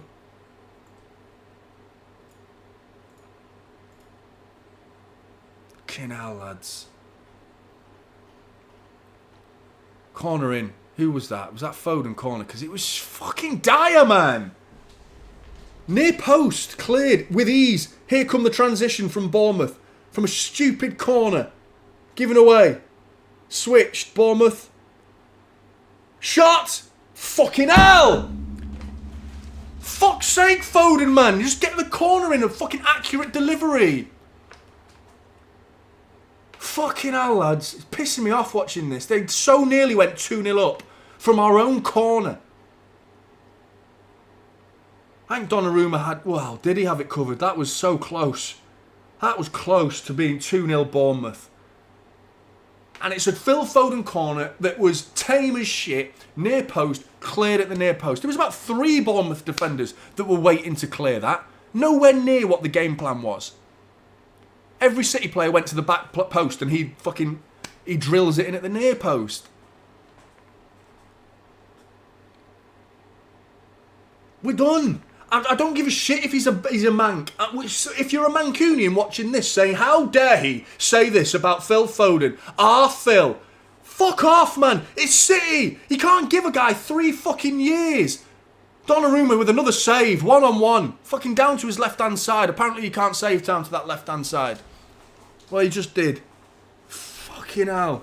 Should be 3-0 to Bournemouth.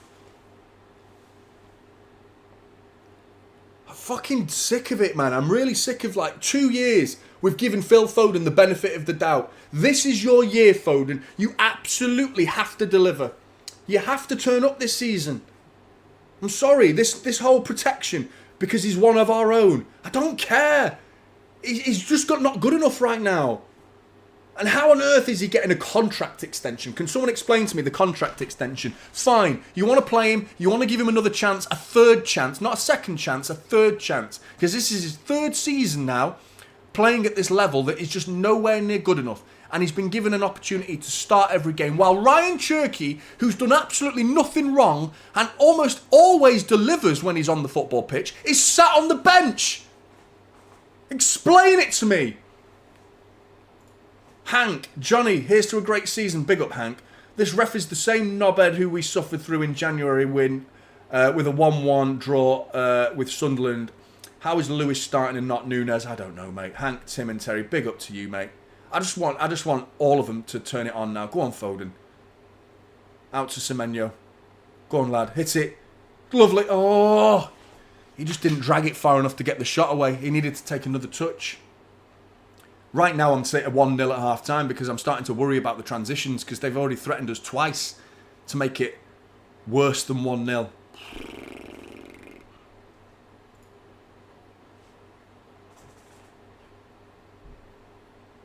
Unbelievable, man. John, Foden's free kicks are atrocious. He needs to work on it, man. He sometimes has got it spot on, but it's just we need a level of consistency from... We haven't got anyone. Who is our set piece taker? If we get a free kick on the edge of the box now, who takes it? Who takes the free kick?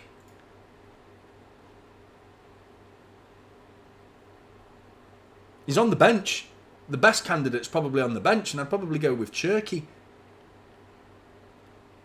I think the best striker of a football at the football club is being sold to Spurs. And no, that's not Savinho, that's Marmoush. Definitely not Savinho. Probably the worst striker of a football at the football club is Savinho. But the best striker of a football, certainly from a dead ball situation, I'd be looking at Marmoush. But I don't think Haaland's quite got the finesse to whip it over a wall. You know, he's more of a hard and low type guy, isn't he? Can we get an equaliser? Back post Foden. Get up, lad. Corner ball. So, I mean, that's probably Cherky. Yeah, you're right. I mean, who else is taking our free kicks now? When you look at the Premier League and how it's formed into a very physical and very set-piece dependent league, we've gone completely away from that. And we haven't got any set-piece danger at all. Bournemouth, set-piece for City, that's better. Deep. Haaland keeps it alive, and that's out for a goal kick.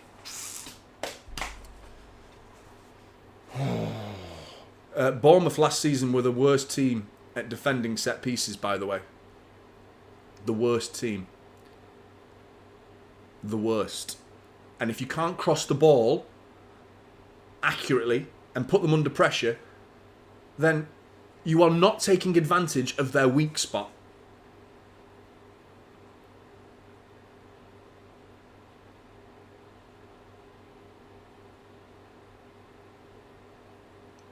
But never mind, we've signed Ayub Buwadi.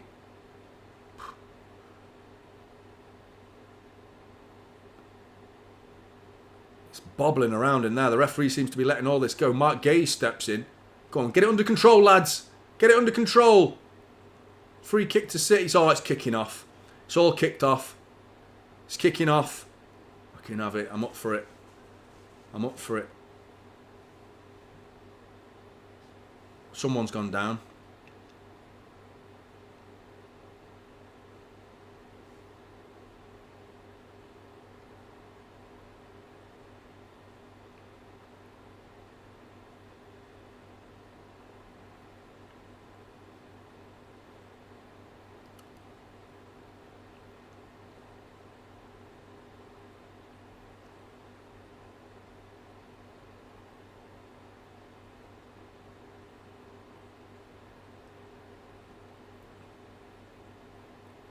Evan Nielsen gone down like a shithouse, man. He's gone flying into Mark Gay. Ooh. No, that's a dive, man. Vardiol's just done that. It's not an elbow, it's a push. Evan Nielsen's been booked. Rightly so. 1 minute of added time. Most of it's gone already. But I imagine it's going to keep going because we've not played any of that minute. Most of that was arguing with each other.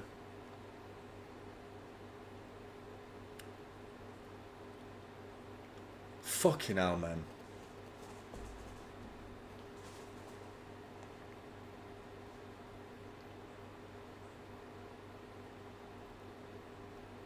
Can we nick one before half time? Just get an equaliser right on half time, please. No, not with shit like that, Ruben Diaz, man. Just fucking lumping it. Right in the middle of the pitch. Just like lumping it. With no angle on the cross whatsoever. Just lumps it straight forward in towards the goalkeeper. And Petrovic collects it with ease. What do you expect from that, Ruben? Go on, play it. Rico, go on, lad. You know what, Mark Gay's not had a bad game in that midfield, you know what I mean? He's looked a little bit stiff and wooden at times, but he's not been terrible. Semenyo's been a threat. Vardiol's back post cross. Rico's gone down. Rico's gone down, holding the back of his head. You're hoping VAR get involved with that.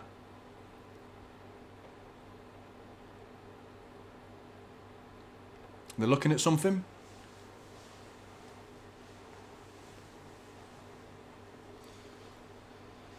Oh, it's Alex Scott on Rico, is it? No, it's nothing. Absolutely nothing. Rico Lewis has gone down. Very little from Alex Scott there, to be honest. Very little. Big up Blues. To be honest, I don't know why we have Rico Lewis starting and why do we have a Gay central midfield, defensive midfield, to be honest. I'm losing hope for Enzo Maresca. We need to wake up. We do need to give Enzo a bit more time. But he's certainly not helping himself with his team selection. At all. I don't think we can just, like, turn on Enzo Maresca straight away. By the way, I was never on board with Enzo Maresca to begin with. I'll be honest, but I'm here defending him. Because you've got to. I never really wanted the guy to begin with. I wasn't, like, blown away by the idea of Enzo Maresca. I really wasn't. I just don't think it was, you know... It was too much of a let's continue what Pep has done, rather than, like, you know, let's try... But, and then, you can't complain when you get comparisons to Pep Guardiola when you come in as the next Pep. And that's your game plan, is to be the next Pep. And try and emulate everything he did. You're going to immediately get comparisons. If you come in straight away, Vincent Kompany was never going to come in because he's, like, settled at Bayern Munich. He's at Bayern Munich and he's just there. We have to accept that. I think after a year or two, we can explore that as a conversation. But it was a case of who else? If it's not Enzo, then who? Because Kompany's not available. Saying him isn't going to get him. And we've got Enzo Maresca now, so we need to just get on board with it. And get on board with it. And I'm just, yeah. I hope it works out. I hope it works out. And I mean, there's no point writing him off after the first game, but I agree with the people that I don't agree with the lineup because you've hardly helped yourself, man. This, like, it seems purposeful to have such a problem with Nico Gonzalez, doesn't it? It seems purposeful. Like, both Pep and Enzo, they both seem to, like, just can't stand the guy. Like, they don't ever want to play him. Like, what has he done to be so, like, hurtful to your feelings or to your agenda of tactics? Big up John. Why is it our transition game so clunky and slow? We've been in control most of the game, John, really, and then it's more the other way. If you mean, like, preventing transitions or enacting transitions on them, we've been in control more often than not. And we played well in the first 25 minutes, I thought. There was a little spell from Bournemouth. I thought we created enough chances. Haaland hit it with his chest. Rico should have scored. Haaland should have scored. It should have been 2-0. There were other half opportunities that were popping up that we were creating chances. We were playing well. And then we got hit by a sucker punch that was arguably down to Kusanov being overly zealous and going for the man and not the ball, focusing on just getting something on, leaving one in on Evan Nielsen rather than just focusing on the ball. Let's go and win the ball. The ball goes past him, and then then the defence is bypassed all of a sudden. Ryan's holding it up and getting it into, I think it might have been Clivert, who then squares it. It's frustrating. And I told you, before they scored, I said this has got 1-0 Bournemouth written all over it, didn't I? Don't tell me I didn't say that. I told you that. I was specifically stating that this has got Bournemouth 1-0 all over it. And it's exactly what happened, man. Fucking clock. New season, man. Nothing's changed. Big up, Larry.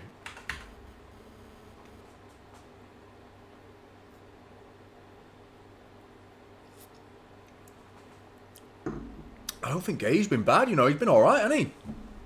He's done okay. Playing him in defensive midfield is very questionable when Nico Gonzalez is fit. I still have the question, if Gay's playing well, what could Nico Gonzalez have done in that position? If he's leaving the club, then put Caden Braithwaite there. Put a kid there. Why on earth are you putting Nico Gonzalez on the bench if he's leaving the football club?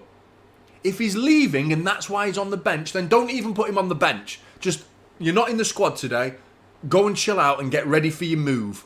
Right? Leave it at that. What are we doing putting him on the bench? And if he's okay for the bench, then he's okay for the starting 11. I don't understand why the bench is treated like some midway house between you're in the club or you're being transferred.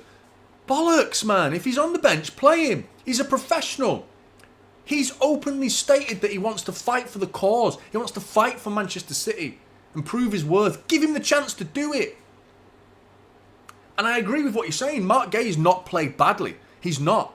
But I do wonder what he would have done instead of Mark Gay or instead of Rico Lewis. Nico Gonzalez in that midfield. I think Rico, alongside Nico Gonzalez... Sorry, Nico... Oh, I'm looking at the goal, man. It just fucking annoys me looking at that goal. Rico's a very different player to Mark Gay. So, if that's the midfield you wanted, then Nico Gonzalez instead of Mark Gay actually makes more sense than dropping Rico, because Rico's a pocket player. He's someone who drifts and gets into the number 8 role. He finds channels to run through. Nico Gonzalez is not that. He's a sitter. He's playing in the Mark Gay role.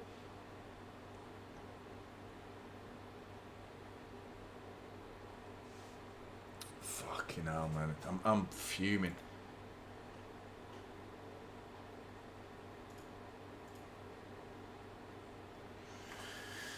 Bongani, but you can't put out a bad lineup like that. I agree. Well, only when you lose. That's the thing. When you lose, then you face the consequences. Face the consequences. Look at the average positions right now. I don't know if you're watching on Sky like I am, but look at where Rico Lewis is. He's not playing in midfield. He's playing at right back, effectively, behind Phil Foden, but very, very high up the pitch. So, Rico for Nico doesn't make sense. It would have been Mark Gay for Nico Gonzalez. I don't understand why you've got a player who's ready-made for that position. And that's his job. That's his position. We signed him for that position, and you put him on the bench and you put a centre-back who has rarely... I think he might have history there, Mark Gay. I think he might have played there for Palace a few times. So I'm not going to say that he's never played defensive midfield. But he's not played badly. That's the thing. He's not played badly. I don't think we've played that badly in the sense of chance creation. We should be winning the game from all the chances that we've created. We should be. Why Bojabone? Sorry if I've butchered your name, mate. We looked good. Just got to improve final third. When Kusa is looking for an outlet, Rico makes a forward run, and also Rico is leaving the back open. I agree with what you've said. Yeah, I agree. I agree. We are very vulnerable down his side when he comes forward. They haven't actually come down that side, but the goal came from that side But that was a moment where it was like he was out of position. A long ball up like that can happen at any moment. You just trust your defenders to win it. And if one of them doesn't, you expect one of them. And it's the route one-on-one. When I was coached by Neil Young, former Manchester City player, I was coached, and he's not a defender to be fair, but he had a defending coach that he came in. The first thing you do as a centre-back, the front man, he goes on the centre-forward. Your second defender goes behind them to back up any ball that goes over them. That's the first thing you do. Kassanov and Ruben Diaz, they both went to Evan Nielsen at the same time. Neither of them won it. Guess what happens? The ball goes past them. We're in big fucking trouble. Basic schoolboy, literally schoolboy, because I was being taught that as a schoolboy, how to defend. Shite from Kassanov and Ruben Diaz. I'm sorry.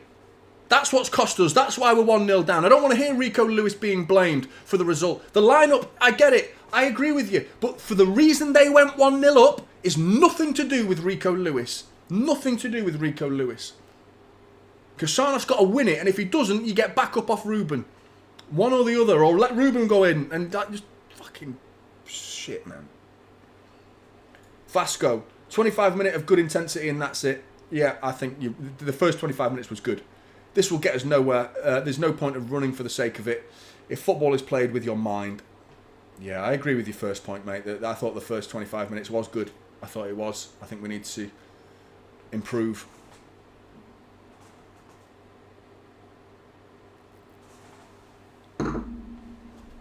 I'm going for a pee.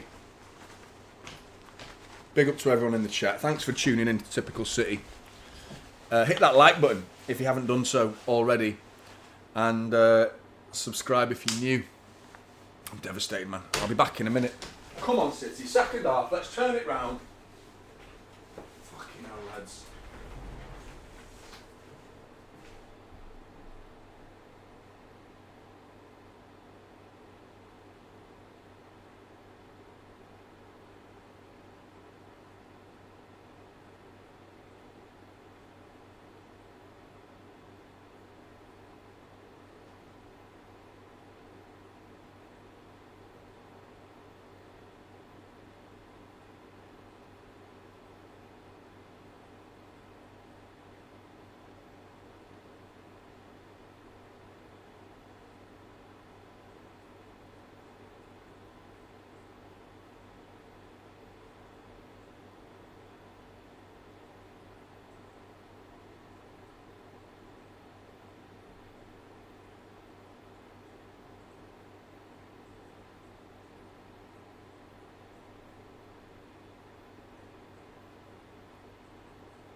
Unbelievable, man. It's absolutely rattled me, this has. Rattled me.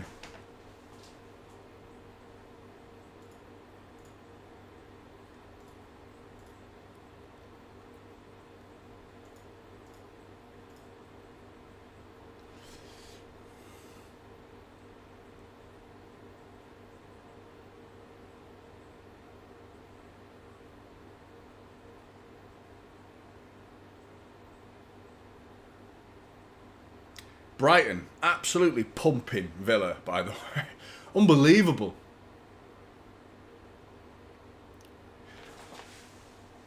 Who's that been sent off for Villa? I thought it was McGinn. Is anyone doing fantasy football?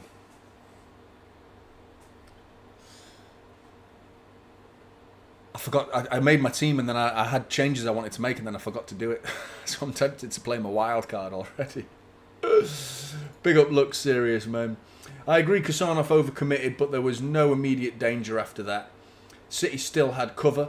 Rico never scanned behind him and completely lost the runner in his blind side. If that was Walker, we'd blame his awareness.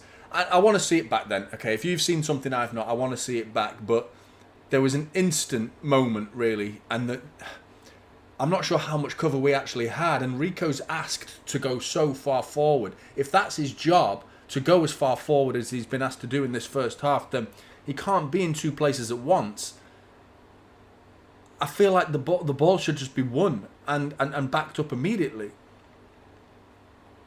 And the same issue is on the left side of the pitch. The same gap was on the left side of the pitch, our left, as it was on the right, because the player who crossed it, was it Clivert or was it Ryan? I think Ryan was holding the ball, wasn't it? And then he gets it over to Clivert, and it's Clivert who's crossed it through the face of goal. Clivert had all the space in the world as well, so we've got to be looking at Josko in a situation in that same way of thinking to Rico, who's upfield and out of position. So we've always had space out on the full-back positions when we've come forward. But I mean, let me sort that sunlight out that's coming through in a minute. City to kick off. 1-0 down. And we're off. Right, bear with me. The sun's coming in. It's making me hot.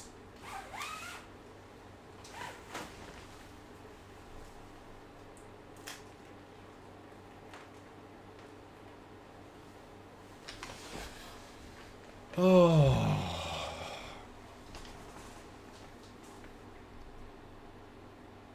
But instantly, look serious. Look at the setup immediately from City at the back four. How high Rico is immediately. That's not him deciding I'm going off on a whim. I'm just deciding to go forward whenever I feel like. That's got to be under instruction to go as far forward as he is. So the fact that he's not there when the ball's squared to the back post, I don't think it really is his fault. He can't be in two places at once. I'm not defending him as a player. I'm defending him in this particular circumstance. And I think people get confused when you start defending a circumstance over an overarching opinion of a player. I don't think Rico Lewis is good enough for this football club. I've maintained that stance now. But I don't think it's worth blaming him for everything. But yeah, I don't know. Second half to come.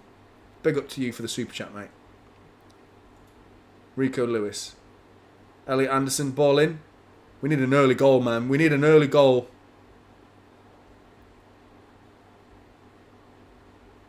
True Fair's just gone past both Elliot Anderson and Rico Lewis like they weren't there then. I don't really, mate. I used to play it when I was a kid. Well, I was in high school. I did quite well, got into the A team. I was a fast bowler.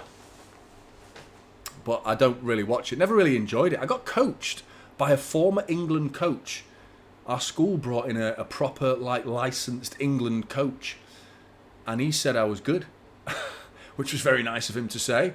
But I was too busy drinking booze and doing other things at the weekend with partying. And yeah, cricket sort of fell by the wayside, unfortunately.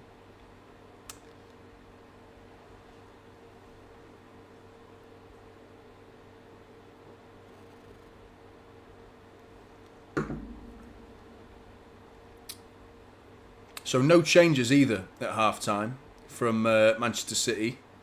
Lorenzo Maresca.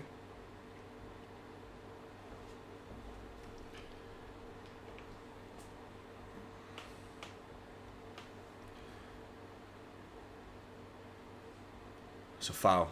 This is when the yellows come out now from the referee. Mark my word, this is when the yellows start being flourished.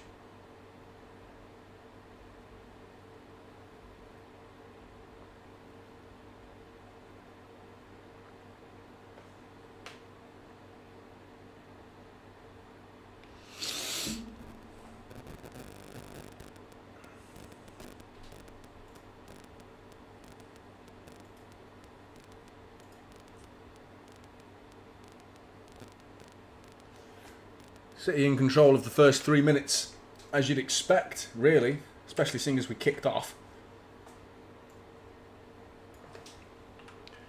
But I think it's time, give it 5 more minutes before Cherky on. Oh, nice little dummy from Rico, sent him for a hot dog, but then he couldn't get the ball to Foden. He did well initially and then just couldn't get his pass off. I'm surprised Foden's not getting more stick. To be honest, he's got to be the most protected Manchester City player I've ever seen. And I get why. Because he came from Manchester. He's one of our own. I get it. I get why. But let's call it for what it is, man. He's not been good enough for quite some time.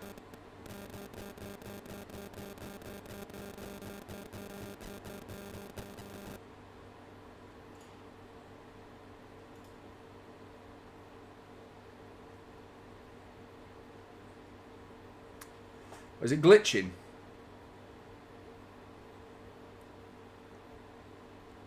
Did anyone just see what? Is it not working? Let me see what I can do.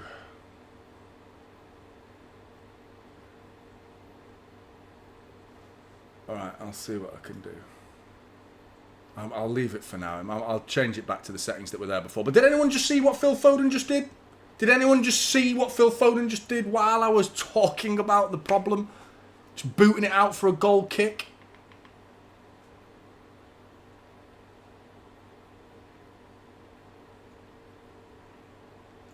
City boy, Cherky, we need you. I agree, mate. Get Cherky on. A bit of life. We need a spark. Semenyo. That's a corner ball, referee. It's not a free kick to Bournemouth. Yes, finally, a fucking decision.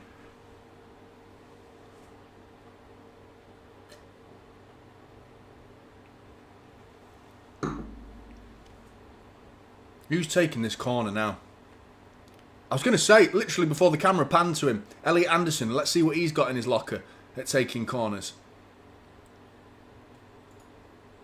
Because it's got to be... We need an in-swinger. And we've seen Foden's deliveries so far in this game.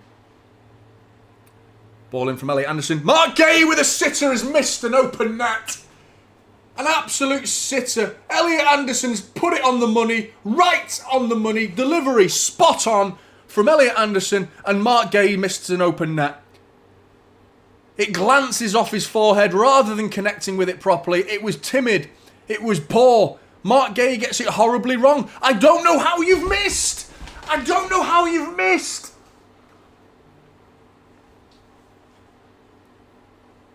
How are you not scoring from there? It's an atrocious miss from Mark Gay. We've got an opportunity to come forward. Haaland gets it out to Semenyo. Have a dig, lad. Oh, he's chopped it. Oh, he's had it taken off him, but he's still got it. Still got it. Oh, he's miles offside, Josko. He's not. He's got to be aware of that. Clearly, he's miles offside. He can't go near it. Out for a goal kick.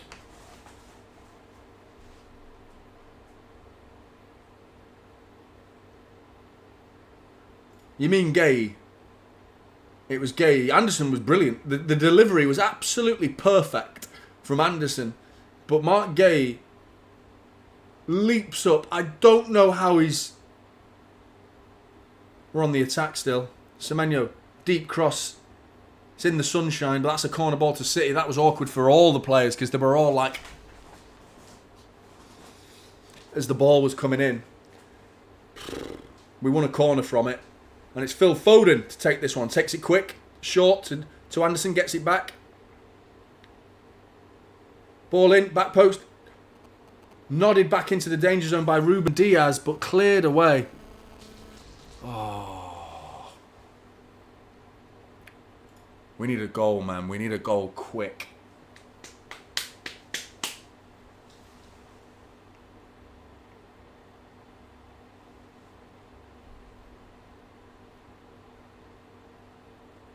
Why'd you say that, Travis? Why'd you say that? I'm not his biggest fan, but the ball came to Ruben Diaz's side of the pitch. So why isn't he the one attacking the ball? And he's giving it away. Ruben Diaz is giving it away for the third time in this game. Ruben Diaz, we're in trouble. Bournemouth, Nico O'Reilly steps in, gets it into Foden. We've got the ball back. But fucking hell, Ruben. Can't trust him. Can't trust him. Nico O'Reilly, Haaland, Semenyo. So far, those are the names that I think are going to give us the best chance of winning this game. Anyone else, I'm worried about. Everyone else has let us down at some point in this game. Mark Gay first half was pretty solid, but he's missed an open net, so he's now on the list. Ruben Diaz has been giving it away all game. Foden's offered nothing at all. Rico's missed the sitter. Should have absolutely scored. Not played generally well, but he's just had another one, a typical Rico Lewis performance as far as I'm concerned. Just not great. Just not good enough, really. You know? Shouldn't be starting our Premier League season with Rico Lewis in midfield. Right back pushing into midfield. I don't think Kusanov has been good enough. He's cost us with that opener. He's played well outside of that, but Josko's not had much work to do. Anderson's just been steady Eddie. Again, quite quiet from Elliot Anderson. Other than the fact that he should have an assist. Haaland, Haaland's like Haaland, so you just don't ever write him off. It's stupid to write him off, but he's not, played exactly well either. He should have probably scored, almost definitely should have scored. But I give him benefit of the doubt because it was an awkward height for that cross. But big up, City boy. I need to believe the comeback is on. Maybe it is now because reports are that Mateus Nunes is coming on. Who for is the question.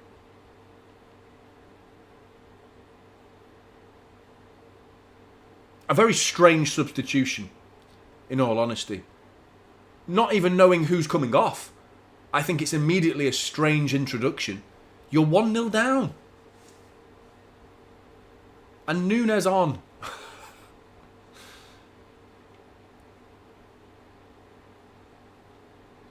Does anyone else think football's getting too smart for its own good? There are times where I think, who's coming off? It's Rico Lewis, so hardly a surprise there. It's a like for like. If anything, I think this offers us a nice bit of transitional protection. Should have started the game, as far as I'm concerned, but Mateus Nunes on, Rico Lewis off. There's been times, Bongani, I agree with you, there's been times when I've been thinking, get your shot off, mate. Get your shot off. He's been quite far out, though, hasn't he? Every time it looked like there's an opportunity for Semenyo to get his shot off, it has been away from goal. But he's got a shot on him, so why not give it a go at least once? I agree with you.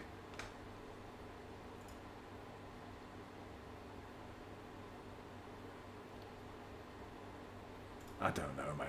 I don't know. At this point, you gotta...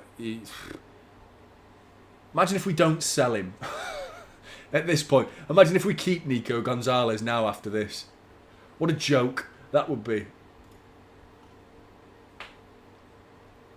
He's got to sell him now, haven't we? What's the point? If I'm Nico Gonzalez, I'm like, right, clearly you don't want me. I'll go, lads. I'll just go.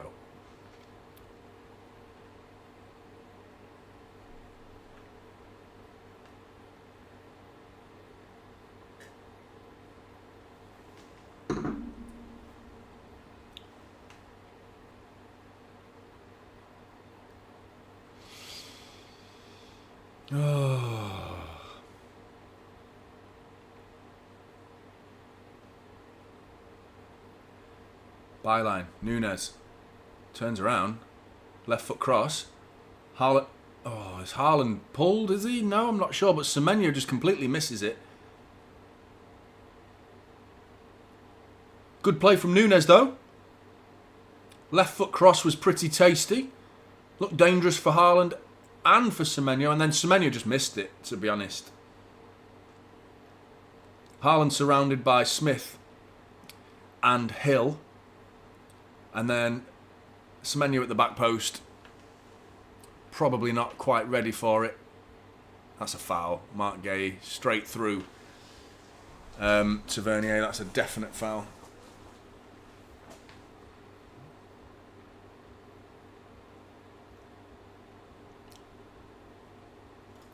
I have a feeling that he was signed incorrectly for the wrong managers. That's my concern. I don't believe Pep really wanted Cherki, and I don't think Enzo really wants Cherki. That's slowly been. I've felt like that a few months ago when it was just Pep. I was curious to think what Enzo would think of Cherki, but going off the starting 11s against Arsenal and going off the starting 11 in this game, and the fact that we are now approaching the hour mark and there is no sign of Ryan Cherki whatsoever, I think Enzo needs to wake the fuck up to the fact that he is a clown, Cherki. He takes the piss. He doesn't train well. He's a bit of a joker. Fine. But on match day, he delivers. He's one of them. He's one of them. And you get them. You get players like that, man. You get players that just don't turn up at training. They can't be arsed. They're having a laugh. It's just too much having a good time. And, you know, he's on his phone taking selfies, doing stupid things and having a laugh. But on the pitch, during the 90 minutes, he delivers. And I just feel the reputation of Cherki is preceding him right now unfairly. Unfairly. And you saw it in the documentary that everyone, even Vajana was going mentality, wasn't he? He was saying mentality. When he's played, the mentality for me has not ever been in question for Ryan Cherki. Nunes going mental then at someone. Yeah, a little bit. A little less bit. Because Balotelli was like wild. I don't think he's as crazy as Balotelli. But I do think, and I also think Cherki delivered on a more regular basis than Balotelli. Balotelli was like 1 in 5 games. He would have an absolute, like, unbelievable game. But he's one of them, you get him on. You get him on. You don't think twice about it, because it's just like match days here. Cherki's playing. I don't think he's been given enough trust. That ball there from Ruben Diaz is well, it wasn't as bad as the rest of them, but it was still nowhere near good enough. Out for a goal kick to Bournemouth. Anderson's hurt here as well. He's really hurt. He's gone down.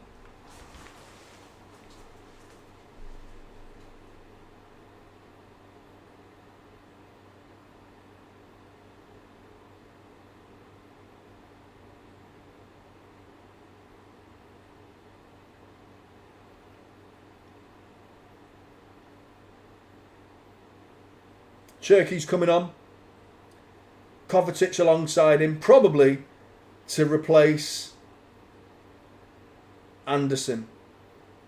I can't believe our new £116 million signing is injured. No. Big up to A. Wright. Still plenty of time left, but do you miss Pep? 100% I do. 100% I miss Pep. I'll always miss Pep. Kovacic and Cherki to win us the game. City boy. Haaland shouldn't cut his hair. He also cut the power. Yeah, he's been... Who's coming off? Seems like it's a bit of a... Well, it is Elliot Anderson for Kovacic. He's walking off the pitch at least. I'm hoping it's Impact. And we see him against Crystal Palace on Friday night. Away to Crystal Palace. Oh my God.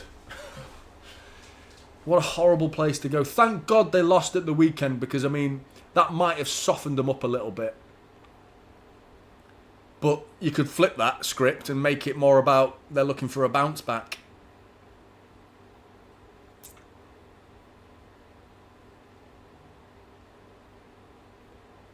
Did I just see Nico Gonzalez say, "I'll swap seats with you. I'm just, I'm going for a shower." Like, oh, I'm not. Why does he need a shower? Why the fuck does Nico Gonzalez need a shower? He just needs to go home. Do you know what I mean? Why are you even here, mate? Why has Nico Gonzalez been asked to turn up? So unfair. Haaland gives it away. Tried a Trivela ball that was just, like, not great. Foden. I'm sorry, I'm done. I'm done. I'm done. I'm sick of this. I'm not seeing one person in the chat call out Phil Foden.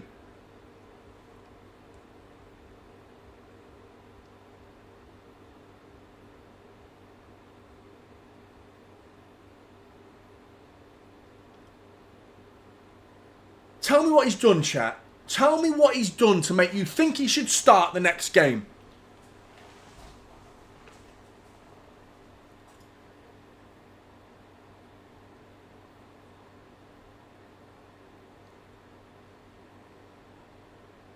You have a right to have your opinion, whatever it is. I appreciate the fact that you think I should dictate your opinions. Ruben Diaz, again, is just giving it away. What's a shite ball from Ruben Diaz again? I appreciate that you put me on such a pedestal to think that I should have control over your opinions, that my opinion should influence your opinion. I don't see why that's the case. Then maybe you should look yourself in the mirror and question the fact that you don't seem to have the ability to generate your own opinion. If you're not capable of generating your own opinion and you require the others, someone else, some YouTuber, to tell you what your opinion should be, then maybe you're the problem, not me. I'm just giving you mine, mate. Ryan to the byline. Out for a goal kick. Appreciate the super chat, though.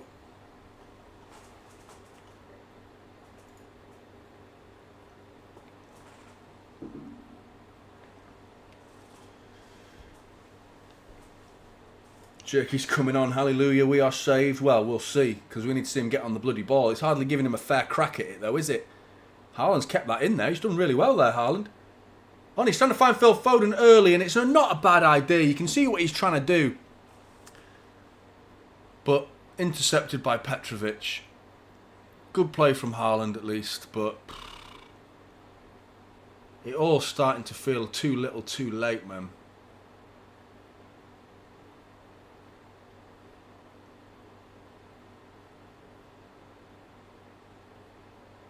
Surely. I don't see the drop-off that bad. The team that finished third last season were Man United. I think people are sleeping on Chelsea, to be honest. I've always said that, like, since the transfer window started to take place, that Chelsea, for me, have been a concern. I think that Xabi Alonso, I'm very interested to see how they play. Don't forget they haven't got any European football. The fact that they've got no European football is huge. How many times have you seen teams without European football climb the table? United, third last season. Third. No European football. Leicester winning the league. No European football. There's a foul in there on someone. Mark Gay won the ball though, but Semenyo's got it back. Cuts it back across. Saved by Petrovic. Up in the air. There was a coming together though between... it's good positive play that from Kovacic. Gets it back off Josko.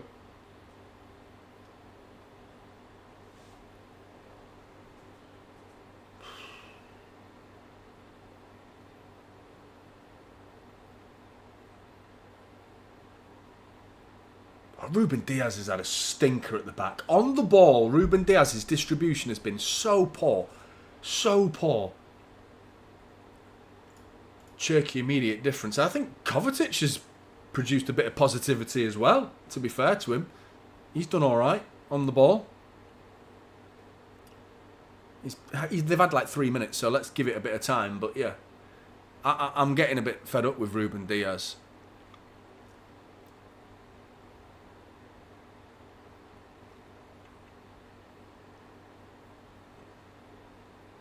Mark Gay should have absolutely equalised for us, and this would have been a totally different game. You can't miss these chances. Go on, Foden. Bang it, lad. Is that... Telling me that's a corner. Tell me that's a corner and not a shot. Was that a deflection? Yeah, it was. Corner ball. God for that. I thought that was an effort. Do you think that City's playing bad because of Enzo? No. As a sole reason, no. I don't think that's the only reason. I think there's a list of reasons. Ball in again. Cleared. I think the players should be accountable. I think Enzo Maresca's selection should be held accountable. I think the lack of transfer activity has not helped the feel-good factor around the club. I think the whole club had a negative feeling around the start to this season following the transfer week that we've just had. I think that's fair.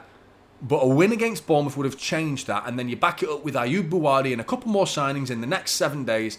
Everything changes. But a loss against Bournemouth, it just carries on. It snowballs. The negative feeling snowballs and it turns a small problem into a big problem. People have now got results to point at and they have every right to do that. Every right.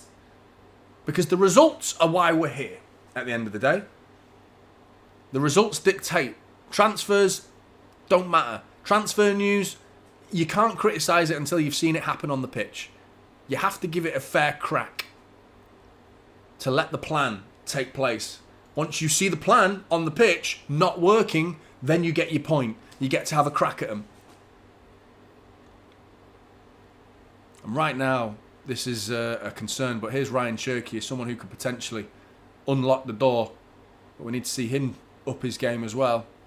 Everybody in a Manchester City shirt needs to up their game. Kovacic finds Mark Gay. Ball through here to Ryan Cherky to the byline. If he can get on the end of it, does he? Cuts it back and he did well to even reach it, to be fair, because it was overhit by Mark Gay. He needed a little bit more finesse on that ball. But the cutback was intercepted and cleared. Ruben Diaz is controlling it. I'm terrified. Like every time he's on the ball, Ruben Diaz. Wouldn't trust him with a 10-foot barge pole the way he's played in this game. Is that a phrase? I don't think that's a phrase, but...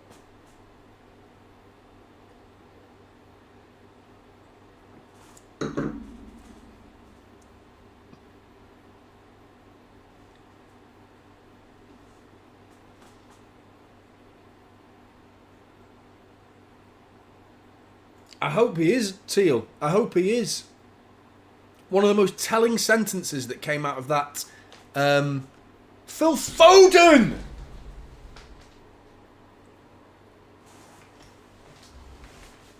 Giving it away again. Again. He's been so poor. And I'm so done with the protection he gets. I'm done. Why is everybody in the City fan base just protect Phil Foden? But there are certain individuals that get nailed. It's got to be fair for everybody. Everybody should start at the same level and we critique them and praise them as far as they go. Come on, Phil, you've got space. Go on, Phil. Go on, Phil. Cuts it back. Núñez, space. Cherky. Fast feet. Haaland. Over the bar. I think he was he even onside? He looked a little bit offside to me there.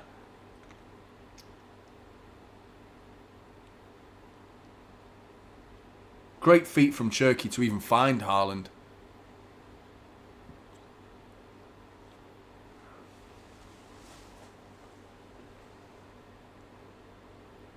One of the most telling sentences that came out of that documentary, I didn't think I finished my sentence, was this machine is designed to win. It doesn't work if we don't win. Right then. The machine needs a new cog. Doesn't it? Let's be honest, the machine needs tweaking. It needs a little bit of refinement because it ain't winning. Big up Cade. I knew as soon as Diaz was announced as captain it was wraps, especially after the performances Kassanov and Gay were putting in on last season, 100%. The way they ended the season was the reason we put a title challenge on, because those two at the back were sound. I know Gay made the mistake he made against Everton, but I would argue Josko. I would say Josko and Kassanov now should be the two. I still prefer Gvardiol over Gay as a left-sided centre-back and Kassanov the right-sided centre-back. Núñez right-back. What on earth has Mateus Núñez done to not deserve to play as right-back? Nico O'Reilly left-back. 100%. Phil Foden, it's becoming embarrassing for Phil Foden, this is. I don't even need to speak, but I feel like I need to speak because no one else seems to be saying the same thing. Haaland goes that way, Foden plays the ball that way. And then goes down. Fucking hell, man.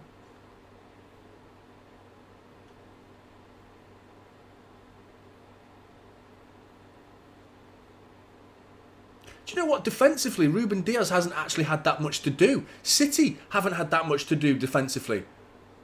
We've been in control of the game for most of it.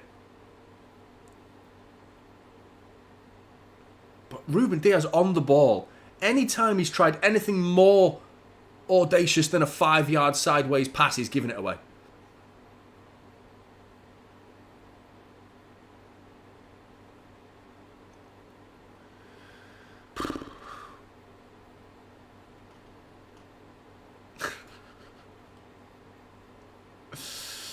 He's not been great, has he? Ball down to the byline. Mark Gay, get on the end of that, lad. Go on, Haaland, you're free! Saved by Petrovic. He just couldn't get on the end of it. And now you're looking at Haaland with another opportunity and he's not connecting with his efforts. That's the third one, really, for Haaland. The one before from Turkey looked a bit... you give him the benefit of the doubt. That one was a right foot effort. None of them have been, like, easy. But you would have expected Haaland to have done better with at least one of them. At this point. With at least one of them.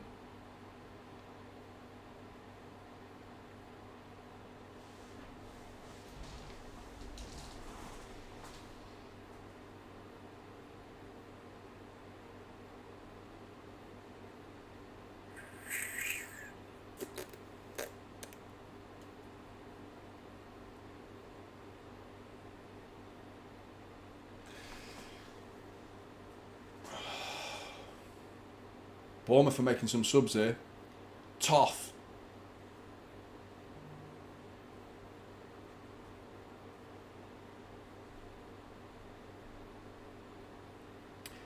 $15 to go. It's all City so far. It's all City.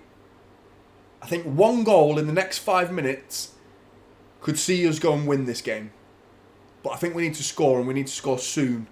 And I genuinely believe we can go and win it. Because we've started to like get closer and closer to, you know, final third opportunities, you know, genuinely getting into their box with a little bit more frequency. But we've got to be killing them. We've got to have that killer instinct when we get there.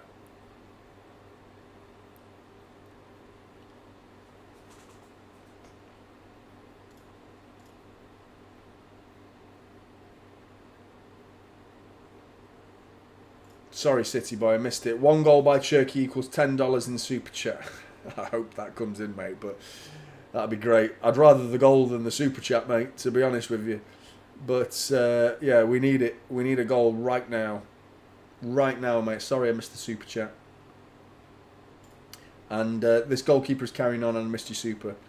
Carrying Bournemouth. Well, I don't think he's carrying them. I know what your point means. He's made a few saves. I'll give you that, yeah.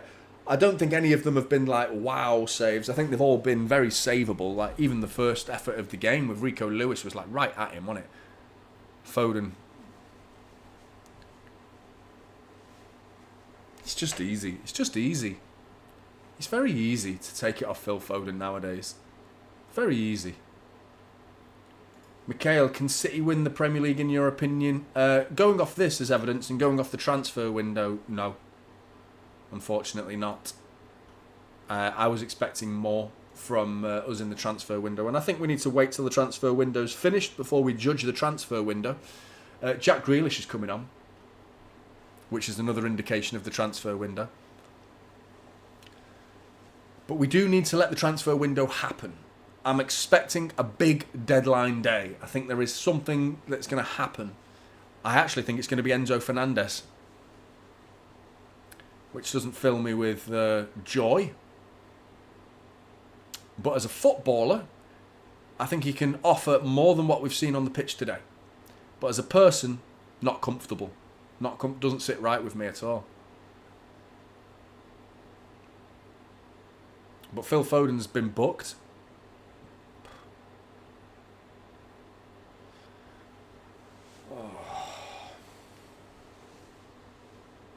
Yeah, I know Buwadi on top of it. I understand that. I know that. I did at the beginning of the stream. I spoke about it. Yeah, but I think we need more. I need more. Donnarumma with the save. Fucking hell. Corner ball to Bournemouth.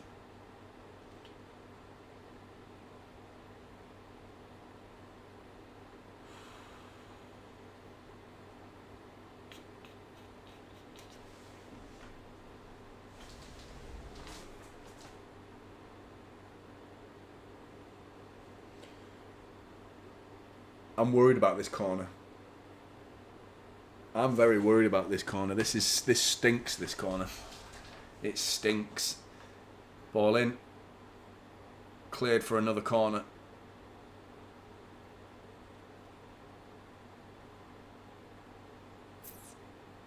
Donnarumma complaining to the referee.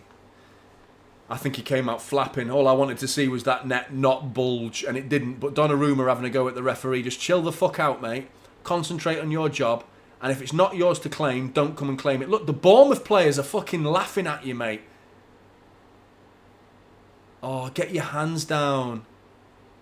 Donnarumma, what are you doing, man? You're acting like a clown, mate. Acting like a fucking clown, man. Genuinely, you've got the Bournemouth players smug. They're literally smiling at Donnarumma like, we've got him. He's gone. His head's gone. What's he doing in there, man? What's he doing? He came out flapping. Fine. No danger. Diaz cleared it. Another corner to defend. And you just spent the whole time shouting at the referee. Stay on your line. Let your defenders deal with it, mate. Just let your defenders deal with it. You're going to give away a penalty here, Donnarumma. What are you doing? He's pushing everybody. Thank God the corner was shit. Near post cleared. Oh my God. Can you imagine if that was Arsenal? Like someone who was good at taking set pieces. Doesn't fill you with confidence, does it, lads? This season might be a long one.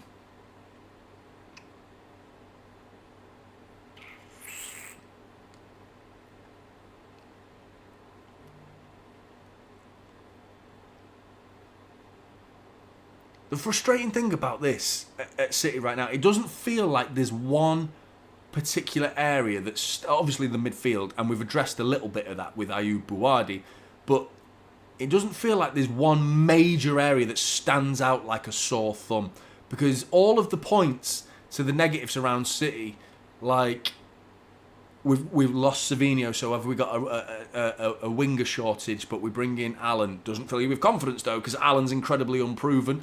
And then of course you've got Makedu being promoted. Midfield, you've signed Ayoub Buwadi now, but you still need more. It's not nowhere near perfect.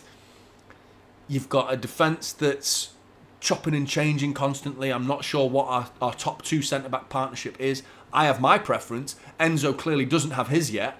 We've got a goalkeeper that is very good at shot stopping. Wasn't against Arsenal, but he is very good at shot stopping historically. He's got a good history of shot stopping.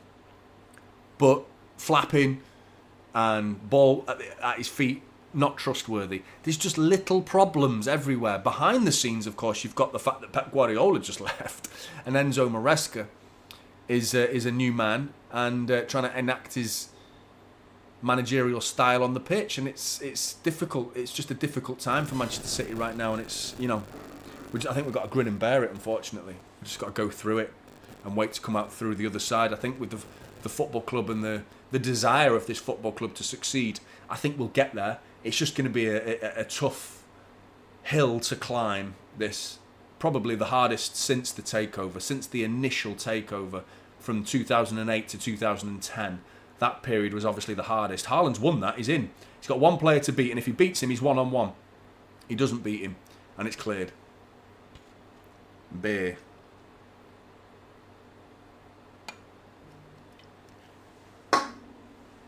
And Bournemouth look like scoring again. They've grown into the game. We're 1-0 up. They're 1-0 down, sorry. And we've lost control of the game. Big up Bongani. So, there's nothing you can change tactically here. Me, no. Unfortunately not. But Enzo could. He's stuck with the formation. The team has stayed the same. The style, even Nunes is following the same patterns that Rico Lewis was following. Look where Nunes is right now on the pitch. He's the closest player to Erling Haaland, exactly like Rico Lewis was. Nothing's changed tactically, it's just personnel. And there is Matheus Nunes picking up the ball in that particular pocket, and he's squared it, and it's out for a corner. So that's the point. That's the point I was making about Rico Lewis. If Rico Lewis is asked to play in that position and then suddenly you lose the ball to a long ball that isn't won by Kassanov, how can you expect Rico to get back and defend that back post when he's in number 10? He's playing at 10. If he was asked to play as a traditional right back and staying in that position of right back, then yeah, you've got a great point that Rico Lewis, where are you, mate? No one was near Tavernier for that back post tapping. Left foot corner from Cherki. Mark Gay! 1-1! Let's go! Let's go! Redemption from Mark Gay. He should have scored earlier. He's made it 1-1. Let's go! Come on! Cherki with the assist. Delivery on the money. That's how you cross a fucking ball.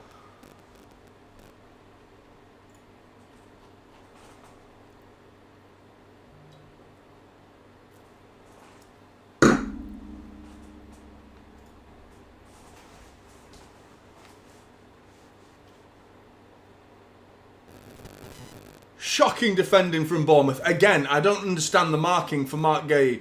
It took a deflection as well. A fortunate one. It's the deflection that actually takes it past Petrovic, but I'll tell you what, we fucking deserve that. We deserve a goal. The amount of chances we've created, we deserve it. Let's go and win this game, lads. Big up City, boy. I fucking told you, Aguero. I'm worried about a Bournemouth winner, to be honest, just as much as a City winner. I'm still equally worried about the other end of the pitch, mate. I'm going to be sick. Oh, forgot about that little regime of yours, Pier. Big up to you, mate. You've been waiting all game for a City goal and boom, gifted membership. Big up to you, man. Big up to you. Top man. Fucking, come on, nothing stupid now. Oh, Bournemouth have got the ball.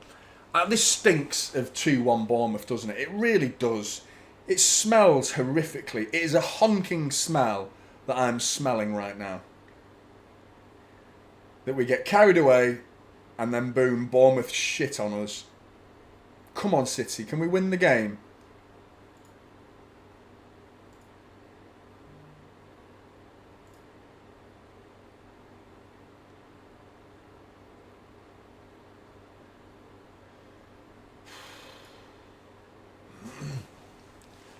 Oh, Bournemouth are in. Kassanov wins it, thank fuck for that. Don't lose it there, lad. Gets it forward to Semenyo. Semenyo one-on-one with Truffert. He's now on the right wing. Semenyo with a little step over. Looks like he's coming inside. Goes down. Too easy. Get up! Stop looking at the referee. Get up and get back. You've lost it. We've been shit, man, in some of these little moments. These little jewels. We've been weak. So many times we've gone down and gone, ref. Fucking get up, man, you soft man. Like, what's that? And to be honest, that's the first time I've seen Semenyo do it, but I've seen Foden do it about 10 times. Rico Lewis went down right at the end of the first half when Alex Scott bumped into the back of him and he went, oh, down. What are we resorting to here, lads? We're resorting to cheating. That's what we're resorting to, hoping the ref can bail us out. Show some fucking bottle, lads. Stronger. Did you see that Brentford performance, by the way, yesterday against Spurs? That's where the Premier League's heading. That level of physicality. Oh my God, Kassanov's overcommitted and Ruben Diaz picks it up. That's what you do. That's what I was saying. That's why you separate your centre-backs. That's why you should never have a long ball and your centre-backs are stood next to each other. That right there, because that's what happens. Kassanov overcommitted again, and then Ruben Diaz was further away, far enough away to actually mop up the situation. Exactly what I was saying in the first half should have happened. Proof. Right there. 1-1, minutes to go. Can we do this? Not if we're giving it away, though, because Bournemouth seem to, oh my God. Bournemouth are going to... They've got the ball, and there's minutes to go, and they look more likely. Go on, win it back. Win it back. Go on, Grealish. Piss off, referee. You didn't see that. You guessed. You guessed. Handball.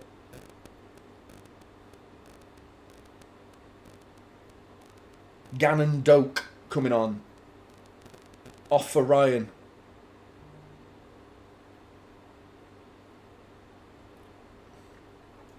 Buzzing that we got that equaliser. At least it's not, you know, terrible, but can we steal a win from this game? I'm still, like I said to you, City boy, before, I said to you before that I'm just as worried about, you know, conceding a winner from Bournemouth's perspective. And here they come. Collect that! Donnarumma, he's collected it. He bowls it out to who? Who's on it? Haaland. Holds it up, he's on his own. Has he found Ryan Cherky? Yes, he has, but he's got no support around him. You've got to hold it, Ryan. Well done, mate. Brilliant. Who's that? Is he going to get on the end of that, Cherky? Grealish can't keep it in. Cherky's overhit it. The hold-up play was good. He had no options but to hold it up because Haaland was the only player close to him, but he just gets a little bit too much on that, out for a throw into Bournemouth. Can we nick a winner, man?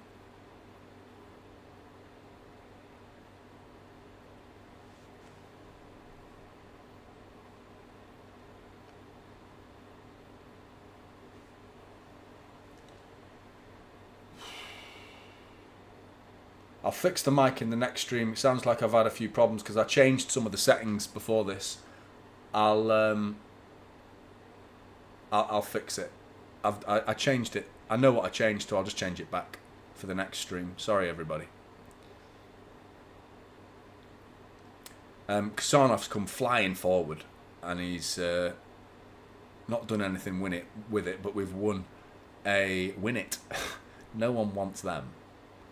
Do you know what a win it is? So there's a little bit of fluff in your bum crack. I'd like to win it. I'd like to win this game. 3 minutes! Is that it?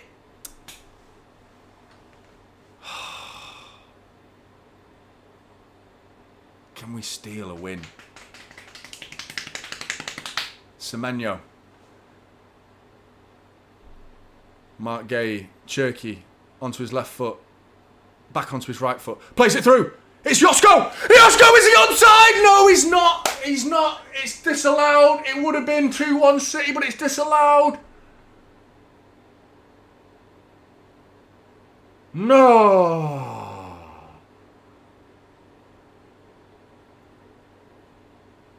That's why Ryan Cherky plays, everybody. You've just witnessed it. That's why Ryan Cherky plays. And he's onside!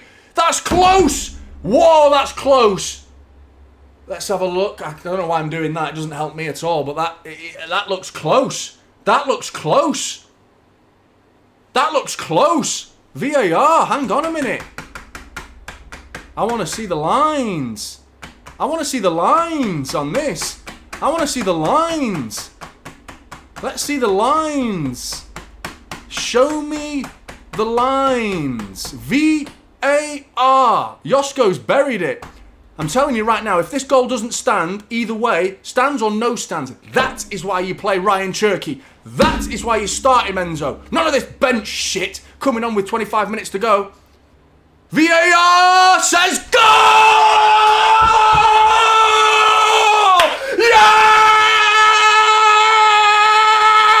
Yes! Yes! Yes! Yes! City! Come on, lads! Yes! Yes! Yes!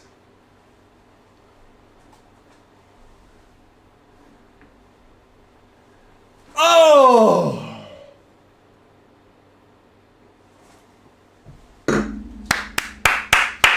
Hang on now, lads. Hang on. Nothing silly. No stupid equaliser.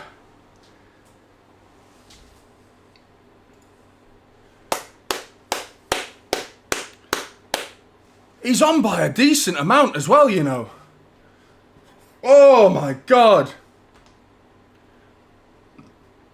Ryan Cherky, 2 assists for Ryan Cherky. You dare bench him in the next game. You dare to bench him for Phil Foden. You put Phil Foden right on that bench. Right on that bench. Ryan Cherky, you start. No debating it.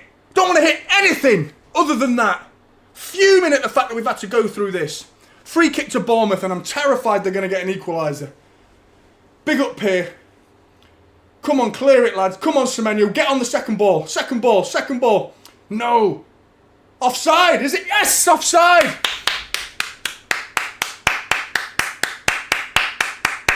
Yes! Come on. Unbelievable. How good does life feel all of a sudden, Manchester City fans? Come on!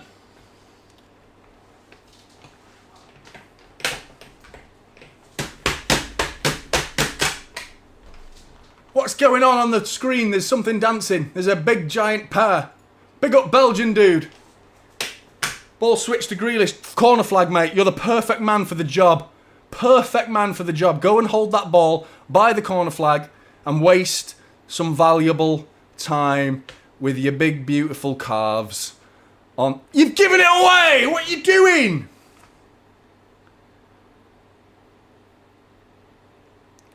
Josko.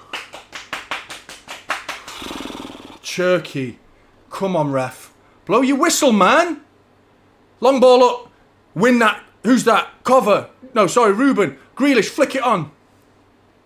Clear it. No, clear it. Get on it, Kusa. Push in the back. No, says referee. Excellent decision. Boot it upfield. Chase that, Haaland. Corner flag. That's your job, mate. Go on, you've got it. You've got it. Corner flag. Corner flag. Hold it up with Cherky. Brilliant, brilliant, brilliant. Let's kill it. Kill the game. Kill the game.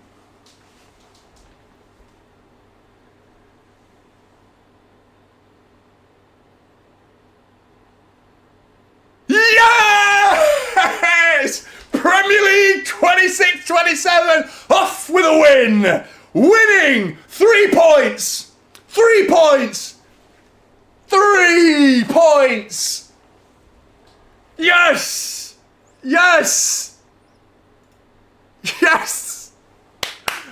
Honestly, that felt meaningful. I know it's the beginning of the season. I know it's the first game of the season, but that was meaningful. That meant something. That meant a lot. It did to me. Don't know about you, but it meant a lot to me, that did. That meant a lot. Yes! We've just lost to Arsenal. We've sold half our squad in the week. We win. Setting a tone. Come on. We deserved to win that game as well. We were the better team. We were the better team. 100%, John. How many times, like, Cherky starts from now on? It's abundantly clear. None of this favouritism bullshit. Players who play well, they play. Simple as that. Foden comes on, he gets an opportunity later into the season, scores 2 goals. Consider him. Consider him. He's played well. He needs to play well to earn his spot. It's as simple as that. Stop playing players who are bang out of form. Oh, absolutely buzzing. Absolutely buzzing. I knew we'd win it if we got an equaliser. I knew it. Get one, you get 2. I say you bar one, you get 1 free. You bar one, you get 1 free. And Josko was onside, and what a nonchalant finish with his right foot. Again, that man and his right foot. Finessed in the middle of the pitch. Josko, highest player up the pitch, playing as a number 10. Beautiful. Big up City boy. Come on, like I say, goal. Yes. 2-1 my prediction. Thank you for the entertainment. I feel like I've just been bitching and moaning the whole stream, to be honest with you. But I think it's warranted. But here is 5 missed your super. Missed super? Where did I miss your super? Oh yeah, there I did. No way, so close. Cherky again. Oh, sorry, bad timing. But yeah, he got the job done in the end, City boy, didn't he, mate? He got the job done. Buzzing. Big up Jammy Jam Jam. Need to stop making games harder than they are. Yeah, well, yeah. It is the beginning. I understand your point. You're absolutely right. We did make them harder than they are. I mean, if we finished half of our chances in the beginning of the game, we'd have made this nonchalantly easy. We'd have walked this game if we'd scored the first opportunities from Haaland and Rico Lewis. It'd have been 2-0 before Bournemouth even came into our half. Do you know what I mean? But that's the Premier League. That's just it. That's just it. How good did that feel, Blues? How good did that feel as a win? That was a big, big win. Big win. Yes. Absolutely buzzing, man. Let's give credit to Kovacic as well, because I feel like he came on and played well. He came on alongside Cherki. It's not just the Cherki show. It was, mostly. But Kovacic came on and he played very well. He was purposeful. He came forward with a bit of purpose. He played well as well. Josko gets his goal. Haaland needs to up his game in front of goal because he had 3 opportunities that looked very uncomfortable for him. They weren't easy chances. But the standout, the night and day performances is Foden for Cherki. No two ways about it, man. It was a night and day difference. I literally said in the Community Shield that in half an hour he came on and produced, before the game even started, that he produced twice the amount of output as Phil Foden in half the amount of time. He's done more than that. He's come on and produced 2 assists in half the amount of time. I'm sorry, Phil. I want City to win over your well-being. I'm sorry, mate. I love you. You've been an unbelievable servant for this football club, and I hope you come back and return to form. I am praying for that day, because a Phil Foden on form is unplayable and a very good player that would win us silverware. No two ways about it. This guy is unquestionably a talent, but you're not playing well, and you've not played well for over 2 years now. So it's time to call it for what it is and stop protecting him because he's a Mancunian. It's Cherki time. It's Cherki time. Sorry, earn your place back. Because Ryan Cherki's done very little to be benched, deserving-wise.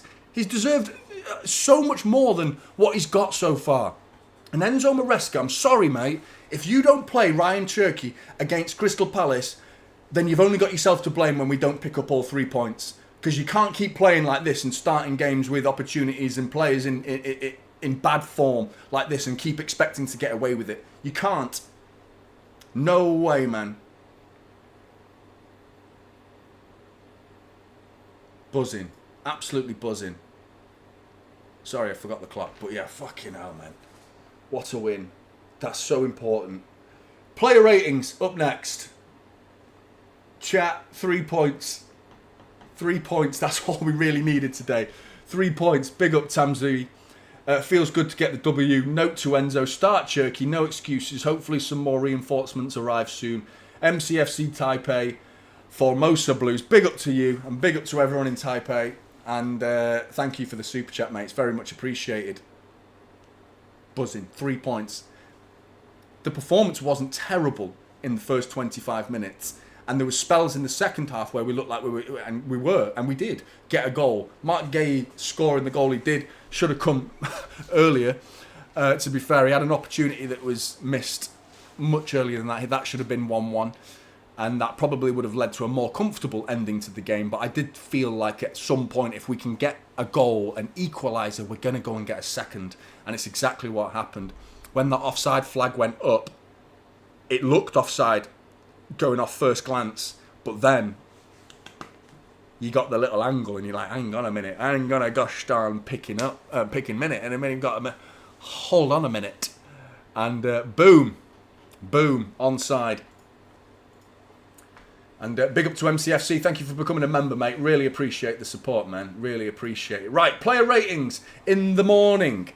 Yeah, lots to look forward to now. Positive talks about Manchester City winning. There is still plenty of negative conversations about Manchester City players. Certain individuals need to be called out. I think Enzo Maresca, there needs to be question marks over his selection. Maybe this is a lesson for Enzo, just as much as it is for us. You know, I think a lot of us would have told him before this game, don't start Foden, start Cherki. I think maybe now he's learnt that. You hope he has. Either way, it's resulted in Manchester City winning the game, and it's exactly what we needed. We've got 3 points on the board. We've started with a win. Hopefully against Palace we can do exactly the same. And there's work between this game and next game for transfers that need to happen. Ayoub Bouwadi could well be donning a Manchester City shirt alongside Elliot Anderson against Crystal Palace for his debut, which is big, which is very big. Looking forward to seeing that as well. Big up Anthony. Watched this game stressed out. Me too, mate. One of the most stressful games I've watched, and it's the first game of the season. And it's because of the stress that it's the story around the game. That's why I'm stressed, because I wanted to shut down the panic. I wanted the panic to be shut down, and I want everyone to feel happy. You know what I mean? I want to feel happy. I'm sure you all do. That's what I wanted more than anything today, was just a win. Just get the win and just calm the feel around the club. And just forget the players that are being sold. Allow the transfer window to happen. Allow Manchester City to play football. And then hopefully we win. If those three things happen, the transfer window happens and we sign players that we need to sign and we win the game that we need to win, everything will change. We've taken the right step in that direction for that to happen. The first step was winning the game, and we've done it, man. And I'm so happy. So happy about it. Good win with a lot of work to do in the new regime. But a lot of work to do. Welcome, Buwadi. Come on, City. Big up, Anthony. 100%. Couldn't agree more, mate. Couldn't agree more. Big up to you. And look serious. I get Rico can't be in two places at once when City have possession. But once possession is lost, his defensive duties return. And he was back there for the cross. I need to see it again, mate, properly to be clear about it. But I think there was so many things happen before it that the error that you may be talking about, and you may be right. I haven't seen it like exactly. I haven't looked at where Rico was. I look at the ball and the immediate vicinity of what went on. Is so much could have been prevented. I've not even looked at the long ball that came up. Could that have been stopped? You know, could that have been closed down easy? I've not looked at that. There's loads of things that you need to look at in when a goal's conceded. But you might be right. But for me, the biggest culprits to that goal was Diaz and Kasanov both being one too close to each other and neither of them winning the ball, and then losing the ball to Ryan. And after that, it was just a problem waiting to happen. But hey, we got the job done. Big up Lux. And big up Ray. Thank you for the support, mate. Really appreciate the support, man. Thanks for becoming a member. Goes a long way, that, mate. Thank you. And Footy. Yo, Johnny, can you give a shout out to Footy TV 89? 100%, mate. Go and subscribe to Footy TV if you're trying to grow your channel, mate. I wish you all the best. Good luck to that. Go and follow Footy TV if he's making content. Go and give it a check out. Give him a chance. Not easy to get off the ground if you're trying to, mate. So big up to you. Best of luck, mate. And City boy, Johnny, my bank account is crying. You've been very generous, mate. Really appreciate you. Really appreciate you. I nearly missed a few of them as well, didn't I? So I've always said I wish you could do refunds with some of these super chats, because I'd give a few of them back. To be honest, I would. You can't do refunds though, so sorry about that. But if I could, I would. Big up to you for all the very generous super chats. Player ratings in the morning. Make sure you're tuning in for that. Win. That's all that mattered at the end of the day. Big win. Very important. Take care, everybody, and I'll see you in the next one.